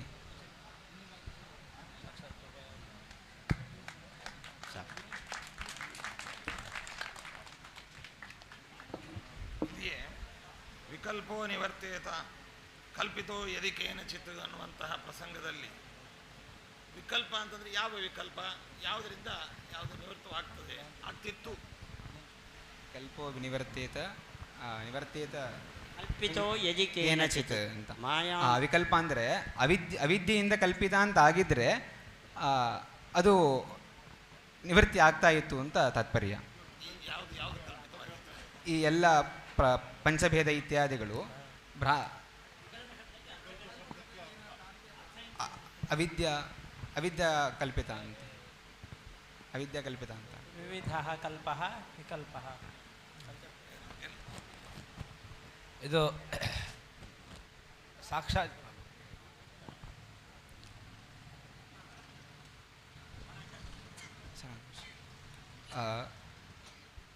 ಸ್ವಾಮಿಗಳ ಬಗ್ಗೆ ಹೇಳಬೇಕು ಅಂತ ಇವತ್ತು ಕೂಡ ಅವಕಾಶ ಸಿಕ್ಕಿದೆ. ನಿನ್ನೆ ಅವಕಾಶ ಸಿಕ್ಕಿತ್ತು ಸ್ವಾಮಿಗಳ ಬಗ್ಗೆ ಹೇಳಲಿಕ್ಕೆ, ಆದರೆ ಗಡಿಬಿಡಿಯಲ್ಲಿ ಅರ್ಧಂಬರ್ಧ ಹೇಳಿದ್ದೆ. ಏನಂತ ಹೇಳಿದ್ರೆ, ಸ್ವಾಮಿಗಳು ನಮ್ಮ ಮೇಲೆ ಬಹಳ ಪ್ರೀತಿಯನ್ನು ತೋರಿಸಿ ಪಾಠವನ್ನು ಮಾಡಿದ್ದಾರೆ. ಇಲ್ಲೆಲ್ಲ ಬಂತು ಶ್ರುತಿ ವಾಚಾರಂಭಣಂ ವಿಕಾರವಣಾಮಧೇಯಂ ಮೃತ್ತಿಕ ಇತ್ಯೇವ ಸತ್ಯಂ ಅಂಥೇಳಿ ವಿಕೃತಂ ಬಹು ಅಂತ. ಈ ಪ್ರಾಕೃತ ಶಬ್ದಗಳೆಲ್ಲ ಅನಿತ್ಯ ಅಂತ ಹೇಳಿದರು. ಹಾಗಾಗಿ ಅನಿತ್ಯವಾದರೂ ವೇದಗಳಲ್ಲಿ ಅದನ್ನು ಉಲ್ಲೇಖ ಮಾಡಿದ್ರಿಂದಾಗಿ ನಾನು ಸ್ವಲ್ಪ ಸ್ವಾಮಿಗಳ ಬಗ್ಗೆ ತಮಿಳು ಭಾಷೆಯಲ್ಲಿ ಮಾತಾಡಬೇಕಂತಿದ್ದೀನಿ. ನಾನು ತಮಿಳಲ್ಲಿ ಮಾತಾಡಬೇಕು ಅಂತ ನನಗೆ ಇಚ್ಛೆ ಇತ್ತು, ಆದರೆ ನಮ್ಮ ತರಗತಿಯವರೆಲ್ಲ ತಮಿಳಲ್ಲಿ ಮಾತಾಡಬೇಕು ಅಂತ ಅವರು ಕೂಡ ಸಂವಾದಿ ಕೊಟ್ಟಿದ್ದಾರೆ. ಯಾಕೆಂದರೆ ಇಲ್ಲೆಲ್ಲ ಜನರಿಗೆ, ತಮಿಳುನಾಡು ಜನರು ಸ್ವಾಮಿಗಳ ಬಗ್ಗೆ ತಮಿಳಲ್ಲಿ ಮಾತಾಡಬೇಕು ಅಂತ ಹೇಳಿದ್ದಾರೆ. ಸ್ವಾಮಿಯಾರ ಪತ್ತಿ சொல்லணும் அப்படின்னா, இந்த நியாயசுதா கிரந்தம்ன்றது ரொம்ப கஷ்டமான கிரந்தம். இதை சுவாமியார் பாடம் சொன்னது எப்படி அப்படின்னாக்கா, ஒரு சின்ன குழந்தைக்கு புரிகிற மாதிரி சொன்னார். அவர் முன்னாடி நாங்கள்லாம் சின்ன குழந்தை தான், வித்தியிலையும் சரி வயசுலேயும் சரி, அவர் முன்னாடி நாங்கள்லாம் சின்ன குழந்தை தான். அப்படிப்பட்ட சாமியார் எங்களுக்கு 3 வருஷம் சாப்பாடு போட்டு எவ்வளோ படிக்க வைக்க முடியுமோ அந்த மாதிரி பாடம் சொல்லி, சாஸ்திரிய சப்தம் எல்லாம் வாயில் வரா மாதிரி பண்ணி சாமியார் ரொம்ப அனுகிரகம் பண்ணியிருக்காரு. அப்படிப்பட்ட சாமியாரை சாமியாரோட அனுகிரகம் எப்போவுமே வித்தியார்த்தி மேலே இருக்கட்டும் அப்படின்னு பிரார்த்தனை பண்ணிக்கிறேன். அப்படிப்பட்ட சாமியார் சின்ன குழந்தைக்கு எப்படி சின்ன கஷ்டம் ஆனாலும் அம்மாவுக்கு தாங்கிக்க முடியாதோ, அம்மாவால் தாங்கிக்க முடியாதோ, அப்படி சாமியார் கூட அப்படி தான். என்ன அப்படின்னா, பிரயாகத்தில் சாமியார் பாடம் சொல்லிகிட்டு இருந்தார். பாடம் சொல்கிறப்போ ரொம்ப குளிர் ஜாஸ்தி. அங்கே மகாகும்ப சமயத்தில் ரொம்ப குளிர் ஜாஸ்தி. சாமியார் என்ன பண்ணாருன்னா, நான் கீழே உட்காந்துருந்தேன். அப்போது சாமியார் அவரோட ஆசனம் எடுத்து போட்டு இது மேலே உட்காரு, அப்போ தான் பாடம் சொல்லுவேன்னு சொல்லி சாமியார் எனக்கு பாடம் சொன்னார். சிஷ்யங்க தான் சாமியாருக்கு ஆசனம் போடுவாங்க. ஆனால் குரு சிஷ்யங்க ஆசனம் போடுறாங்களாம் எவ்வளோ பிரீத்தி பண்ணுறாங்க அப்படின்றதுக்கு ஒரு பெரிய திருஷ்டாந்தமாக சாமியார் இருக்கார். அப்படிப்பட்ட சாமியாருக்கு நான் ஒன்றுமே சொல்ல முடியாது. ಅವರ ಅನುಗ್ರಹ எப்பவுமே இருக்கட்டும் ಅನ್ನೋ ಪ್ರಾರ್ಥನೆ பண்ணிக்கிறேன். ಕನ್ನಡ ಭಾಷೆಯಲ್ಲಿ ಹೇಳಿಬಿಡ್ತೇನೆ. ಯಾಕೆಂದರೆ ಸ್ವಾಮಿಗಳು ಪ್ರಯಾಗದಲ್ಲಿ ಒಂದು ಸಲ ಪಾಠ ಆಗ್ತಾ ಇರುವಾಗ ಭಾಳ ಚಳಿ ಇತ್ತು. ಅದು ಪ್ರಯಾಗ ಮಹಾಕುಂಭ ಆದ್ದರಿಂದ ಮಾಘ ಮಾಸ ತುಂಬ ಚಳಿ ಇತ್ತು. ಅವಾಗ ಸ್ವಾಮಿಗಳು ಹೇಗೆ ಅಂದರೆ ತಾಯಿ ಅಂತಃಕರಣವುಳ್ಳವರು ಎಲ್ಲರಿಗೂ ಗೊತ್ತು. ಅದು ಸ್ವಾಮಿಗಳು ತಮ್ಮ ಆಸನ ಇತ್ತು, ಆ ಆಸನವನ್ನು ಹಾಕಿ ಈ ಆಸನ ನಿಂಗೆ ನೀನೇ ಕೂತ್ಕೋ ಅಂತಂದರು ಸ್ವಾಮಿಗಳು. ಸ್ವಾಮಿ ಬೇಡ ಸ್ವಾಮಿ ಅಂತ ಹೇಳಿದೆ, ಇಲ್ಲ ನೀನು ಕೂಡಬೇಕು, ಅವಾಗ ಮಾತ್ರ ಪಾಠ ಮಾಡ್ತೀನಿ ನಿಂಗೆ ಅಂತ ಪಾಠ ಮಾಡಿದ್ದಾರೆ ಸ್ವಾಮಿಗಳು. ಅಂತಹ ಗುರುಗಳ ವಿಶೇಷ ಅನುಗ್ರಹ ಯಾವಾಗಲೂ ಇರಲಿ ಅಂತ ಹೇಳಿ ಪ್ರಾರ್ಥನೆಯನ್ನು ಮಾಡ್ತಾ, ನಮಗೆಲ್ಲ ಚಿಂತನೆ ಮಾಡಿಸಿದವರು ಹರಿಯಾಚಾರ್ಯರಿದ್ದಾರೆ. ಅವರು ಕೂಡ ವಿಶೇಷವಾಗಿ ಪ್ರೀತಿಯಿಂದ ಚಿಂತನೆಯನ್ನು ಮಾಡಿಸಿ ಈ ಶಬ್ದಗಳು ಹೀಗೆ ಬರಬೇಕು ಅಂಥೇಳಿ ವಿಷಯ ಗೊತ್ತಿದ್ದರೂ ಕೂಡ ಹೇಗೆ ಪ್ರಯೋಗ ಮಾಡೋದಂತ ಗೊತ್ತಿಲ್ಲ, ಅದನ್ನು ಹರಿಯಾಚಾರ್ಯ ತಿದ್ದುಪಡಿ ಮಾಡಿ ಅವರು ಅನುಗ್ರಹ ಮಾಡಿದ್ದಾರೆ. ಹಾಗೆ ಪರೀಕ್ಷೆ ಕೊಡಲಿಕ್ಕೆ ಕಾರಣನಾದವರು ಸಿ ಎ ಪ್ರದ್ಯುಮ್ನಾಚಾರ್ಯರು, ಅವರು ಕೂಡ ಅನೇಕ ಚಿಂತನೆಯನ್ನು ಮಾಡಿಸಿದ್ದಾರೆ. ಅದಲ್ಲದೆ ಅಜಿತಾಚಾರ್ಯ ಅಂಥೇಳಿ ನಿನ್ನೆ ಅವರ ಬಗ್ಗೆ ಹೇಳಿದ್ದೆ, ಅವ್ರ ಮನೆಗೆ ಹೋದಾಗ ಹಾಲು ತಿಂಡಿ ಎಲ್ಲ ಕೊಟ್ಟು ನಮಗೆ ಬರೀ ಚಿಂತನೆ ಪಾಠ ಮಾತ್ರ ಹೇಳದೆ ಇಷ್ಟನ್ನು ಮಾಡಿ ನಮಗೆ ಪ್ರೀತಿಯಿಂದ ಪಾಠವನ್ನು ಮಾಡಿಸಿದ್ದಾರೆ. ಅಂಥ ಅಜಿತಾಚಾರ್ಯರಿಗೂ ಕೂಡ ನಮಸ್ಕಾರವನ್ನು ತಿಳಿಸ್ತಾ ಇದ್ದೇನೆ. ಇವತ್ತು ಮಂತ್ರಾಲಯ ಮಠಾಧೀಶರು ಬಂದಿದ್ದಾರೆ, ಅವರ ಉಪಸ್ಥಿತಿಯಲ್ಲಿ ಒಂದೆರಡು ವಾಕ್ಯ ಹೇಳುವಂತಹ ಸೌಭಾಗ್ಯ ನನಗೂ ಸಿಕ್ತು. ಅವರಿಗೂ ಕೂಡ ನಮಸ್ಕಾರವನ್ನು ಸಲ್ಲಿಸುತ್ತಾ, ಕಳೆದ ಬಾರಿ ಬೇಲೂರಲ್ಲಿ ಪರೀಕ್ಷೆ ಕೊಟ್ಟಾಗ ಅದಮಾರಿ ಚಿಕ್ಕ ಸ್ವಾಮಿಗಳು ಬಂದಿದ್ದರು. ಅವರು ತುಂಬ ಸಂತೋಷಪಟ್ಟರು ಕಳೆದ ಬಾರಿ ಪರೀಕ್ಷೆ ಕೊಟ್ಟಾಗ. ನಾನು ಅಂದ್ಕೊಂಡಿದ್ದೆ ಅದಮಾರಿ ಚಿಕ್ಕ ಸ್ವಾಮಿಗಳ ಉಪಸ್ಥಿತಿಯಲ್ಲಿ ಪರೀಕ್ಷೆ ಕೊಡಬೇಕು ಅಂತ. ಇವತ್ತು ಅವರ ಒಂದು ಸಾನ್ನಿಧ್ಯದಲ್ಲಿಯೂ ಕೂಡ ಪರೀಕ್ಷೆ ಕೊಡುವಂತಹ ಸೌಭಾಗ್ಯ ಸಿಕ್ತು. ಹೇಳ್ತಾ ಮತ್ತೊಮ್ಮೆ ಸ್ವಾಮಿಗಳಿಗೆ ಧನ್ಯವಾದ ಸಲ್ಲಿಸುತ್ತಾ ಶ್ರೀಕೃಷ್ಣ ಅರ್ಪಣಮಸ್ತು. ವಾಸುದೇವಾಚಾರ್ಯ ಕಾಪೆ ಇವರ ಸುಪುತ್ರ ಚಕ್ರಪಾಣಿ ಕಾಪೆ ಪ್ರಕೃತಿ ಅಧಿಕರಣದ ಪರೀಕ್ಷೆಯನ್ನು ಕೊಟ್ಟಿದ್ದಾನೆ. ಎಲ್ಲ ವಿದ್ವಾಂಸರು ಕೂಡ ಸೇರಿ 91% ಅಂಕವನ್ನು ಅವನಿಗೆ ನೀಡಿದ್ದಾರೆ. ಅವನ ಅಧ್ಯಯನ ಹೀಗೆ ಮುಂದುವರಿಯಬೇಕು ಎನ್ನುವಂತಹ ಉದ್ದೇಶದಿಂದಾಗಿ ಪಲಿಮಾರು ಮಠಾಧೀಶರು ಪ್ರೋತ್ಸಾಹದ ರೂಪದಲ್ಲಿ ಆ ಅಧಿಕರಣದ ಪೂರ್ಣ ಮೊತ್ತವಾದಂತಹ 25,000 ರೂಪಾಯಿಗಳನ್ನು ಸಂಭಾವನಾ ರೂಪದಲ್ಲಿ ಕೊಟ್ಟು ಅನುಗ್ರಹಿಸಲಿಕ್ಕಿದ್ದಾರೆ. ಮುಂದೆ ವಾಕ್ಯಾರ್ಥಗೋಷ್ಠಿ ಕಾರ್ಯಕ್ರಮ ನಡೀಲಿಕ್ಕಿದೆ. ಮಧ್ಯದಲ್ಲಿ ಒಂದು ಪುಸ್ತಕದ ತತ್ವ ಸಂಶೋಧನಾ ಸಂಸತ್ತಿನ ಒಂದು ಪುಸ್ತಕದ ಬಿಡುಗಡೆ ನಡೀಲಿಕ್ಕಿದೆ. ಅದರ ಕಾರ್ಯಕ್ರಮವನ್ನು ನಡೆಸಿಕೊಡಬೇಕಾಗಿ ವಂಶಾಚಾರ್ಯರಲ್ಲಿ ಕೇಳಿಕೊಳ್ತೀನಿ. ಶ್ರೀಪಾದರ ಅಪ್ಪಣೆಯಂತೆ ಪ್ರತಿಯೊಂದು ಕಾರ್ಯಕ್ರಮದಲ್ಲಿ ಕೂಡ ಒಂದು ಗ್ರಂಥವನ್ನು ಲೋಕಾರ್ಪಣೆ ಮಾಡುವಂಥದ್ದು ಶ್ರೀಗಳವರ ಸಂಕಲ್ಪ. ಆ ದೃಷ್ಟಿಯಲ್ಲಿ ಇಂತಹ ಶಾರಂಗಪಾಣಿಯ ವಿಜಯೇಂದ್ರ ತೀರ್ಥರ ಶ್ರೀಪಾದರ ಸನ್ನಿಧಾನದಲ್ಲಿ ನ್ಯಾಯಸುಧಾ ಮಂಗಳ ಮಹೋತ್ಸವದ ಸನ್ನಿಧಾನದಲ್ಲಿ ನ್ಯಾಯಸುಧೆ ಅಂತಂದರೆ ತುಂಬ ಪ್ರೀತಿ ಮಾಡಿರ್ತಕ್ಕಂಥವರು ವಿದ್ಯಾಮಾನ ತೀರ್ಥ ಶ್ರೀಪಾದರು. ಅವರ ಜೀವನ ಚರಿತ್ರೆಯನ್ನು ಖಂಡಕಾವ್ಯದ ರೂಪದಲ್ಲಿ ರಚನೆ ಮಾಡಿ ಕೊಟ್ಟಿದ್ದವರು ನಮ್ಮ ಮಾದನೂರು ಶ್ರೀಕರ ಅವರು, ಮಾದನೂರು ಪವಮಾನಾಚಾರ್ಯರ ಸುಪುತ್ರರು. ಇಡೀ ಜೀವನ ಚರಿತ್ರೆಯನ್ನು 2 ಭಾಗದಲ್ಲಿ ಮಾನ್ಯಮುನಿ ಮಯೂಖ ಅಂತ ಹೆಸರಿನಲ್ಲಿ ಖಂಡಕಾವ್ಯವನ್ನು ರಚನೆ ಮಾಡಿದ್ದಾರೆ. ಅದರ ಕನ್ನಡ ಅನುವಾದನೂ ಇದೆ. ಅದನ್ನು ಗುರುಗಳು ಭಗವಂತನಿಗೆ ಸಮರ್ಪಣೆ ಮಾಡಬೇಕು ಅಂತ ಕೇಳಿಕೊಳ್ತೇನೆ. ಆ ಪುಸ್ತಕವನ್ನು ಅದರ ರಚನೆ ಮಾಡಿರ್ತಕ್ಕಂಥವರು ಮಾದನೂರು ಶ್ರೀಕರ್ ಅವರೇ ಬಂದು ಗುರುಗಳಿಗೆ ಸಮರ್ಪಣೆ ಮಾಡಬೇಕು ಅಂತ ಕೇಳಿಕೊಳ್ತೇನೆ. ವೇದಾಶ್ಚೋಪನಿಷದ್ಗಣಾಶ್ಚ ವಿವಿಧಾ ಸಾಂಗಾ ಪುರಾಣಾನ್ವಿತಾ ವೇದಾಂತ ಅಭಿಮಂತ್ರತಂತ್ರ ಸಹಿತಾರ್ಥಸ್ಕಾ ಸ್ಮೃತೀನಾಂಗಣಾ ಕಾವ್ಯಾಲಂಕೃತಿ ನೀತಿ ನಾಟಕಯುತಾ ಶಬ್ದಾಶ್ಚ ನಾನಾವಿಧಾ ಶ್ರೀ ವಿಷ್ಣೋರ್ಗುಣನಾಮ ಕೀರ್ತನಪರಾ ಕುರ್ವಂತು ನೋ ಮಂಗಲಂ. ಮಾದನೂರು ಪವಮಾನಾಚಾರ್ಯರು ವೇದಿಕೆಗೆ ಬರಬೇಕು ಅಂತ ಕೇಳಿಕೊಳ್ತೇನೆ.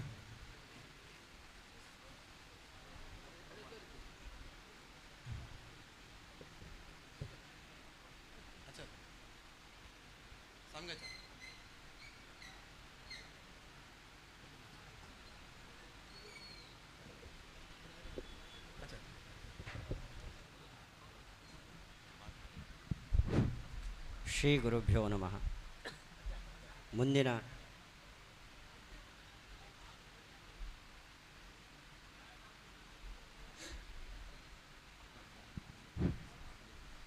ಮುಂದಿನ ಕಾರ್ಯಕ್ರಮ ವಿದ್ವಾಂಸರಿಗೆ ವಿಶೇಷವಾಗಿ ಸಂಬಂಧಪಟ್ಟ ಕಾರ್ಯಕ್ರಮ. ಅದಕ್ಕಾಗಿ ಅನೇಕ ವಿಷಯಗಳ ಸಂಗ್ರಹ ಮಾಡಿಕೊಂಡು ವಿದ್ವಾಂಸರು ಆ ಸಂದರ್ಭಕ್ಕೆ ನಿರೀಕ್ಷೆ ಮಾಡ್ತಾ ಇದ್ದಾರೆ. ವೇದ ಅಪೌರುಷೇಯ, ಯಾರ ರಚನೆಯೂ ಅಲ್ಲ ಅನ್ನೋದರ ಜೊತೆಯಲ್ಲಿ ವಾಚಾ ವಿರೂಪ ನಿತ್ಯಯ ಅನ್ನೋ ಶ್ರುತಿ ವೇದವು ನಿತ್ಯ ಅಂತ ಹೇಳಿದೆ. ಅದು ಹೇಗೆ ನಿತ್ಯ ಅನ್ನೋದರ ಬಗ್ಗೆ ನಮ್ಮ ದ್ವೈತ ಸಿದ್ಧಾಂತದ ಅನೇಕ ಮಹನೀಯರ ಅಭಿಪ್ರಾಯಗಳಲ್ಲಿ ವ್ಯತ್ಯಾಸಗಳಿದೆ. ಅದರ ಬಗ್ಗೆ ಚರ್ಚೆ ನಡೆಸಬೇಕು ಅಂತ ಶ್ರೀಪಾದಂಗಳವರು, ಮಾನ್ಯ ಶ್ರೀಪಾದಂಗಳವರು ಅವರ ಪೂರ್ವಾಶ್ರಮದ ತಂದೆ ಗಿರಿಯಾಚಾರ್ಯರು ಬಂದರು ಅಂದರೆ ಅಲ್ಲೊಂದು ಶಾಸ್ತ್ರಾರ್ಥ ವಾಕ್ಯಾರ್ಥ ನಡೆಯಲೇಬೇಕು. ಇದುವರೆಗೆ ಶಾರ್ಂಗಪಾಣಿ ಭಗವಂತ ನ್ಯಾಯಸುಧಾದ ಅನುವಾದವನ್ನು ಕೇಳಿದ್ದಾರೆ. ಈಗ ದ್ವೈತ ಸಿದ್ಧಾಂತಕ್ಕೆ ಮೀಸಲಾದ ಈ ಒಂದು ಚರ್ಚೆ ಅವನ ಕಿವಿಗೆ ಬೀಳಲಿ ಅನ್ನೋ ದೃಷ್ಟಿಯಿಂದ ಆ ಚರ್ಚೆಯನ್ನು ಶ್ರೀ ಸುಬುಧೇಂದ್ರ ತೀರ್ಥ ಶ್ರೀಪಾದಂಗಳವರ ಆದೇಶದಂತೆ ಒಂದು ಅವಕಾಶ ಅದಕ್ಕೆ ಇಲ್ಲಿ ಇದೆ. ಅದರ ಬಗ್ಗೆ ವಿಷಯ ಪ್ರಸ್ತಾಪವನ್ನು ಸ್ವತಃ ಶ್ರೀಪಾದಂಗಳವರೇ ಮಾಡಬೇಕು ಅಂತ ವಿದ್ವಾಂಸರ ಎಲ್ಲರ ವತಿಯಿಂದ ನಾನು ಅವರ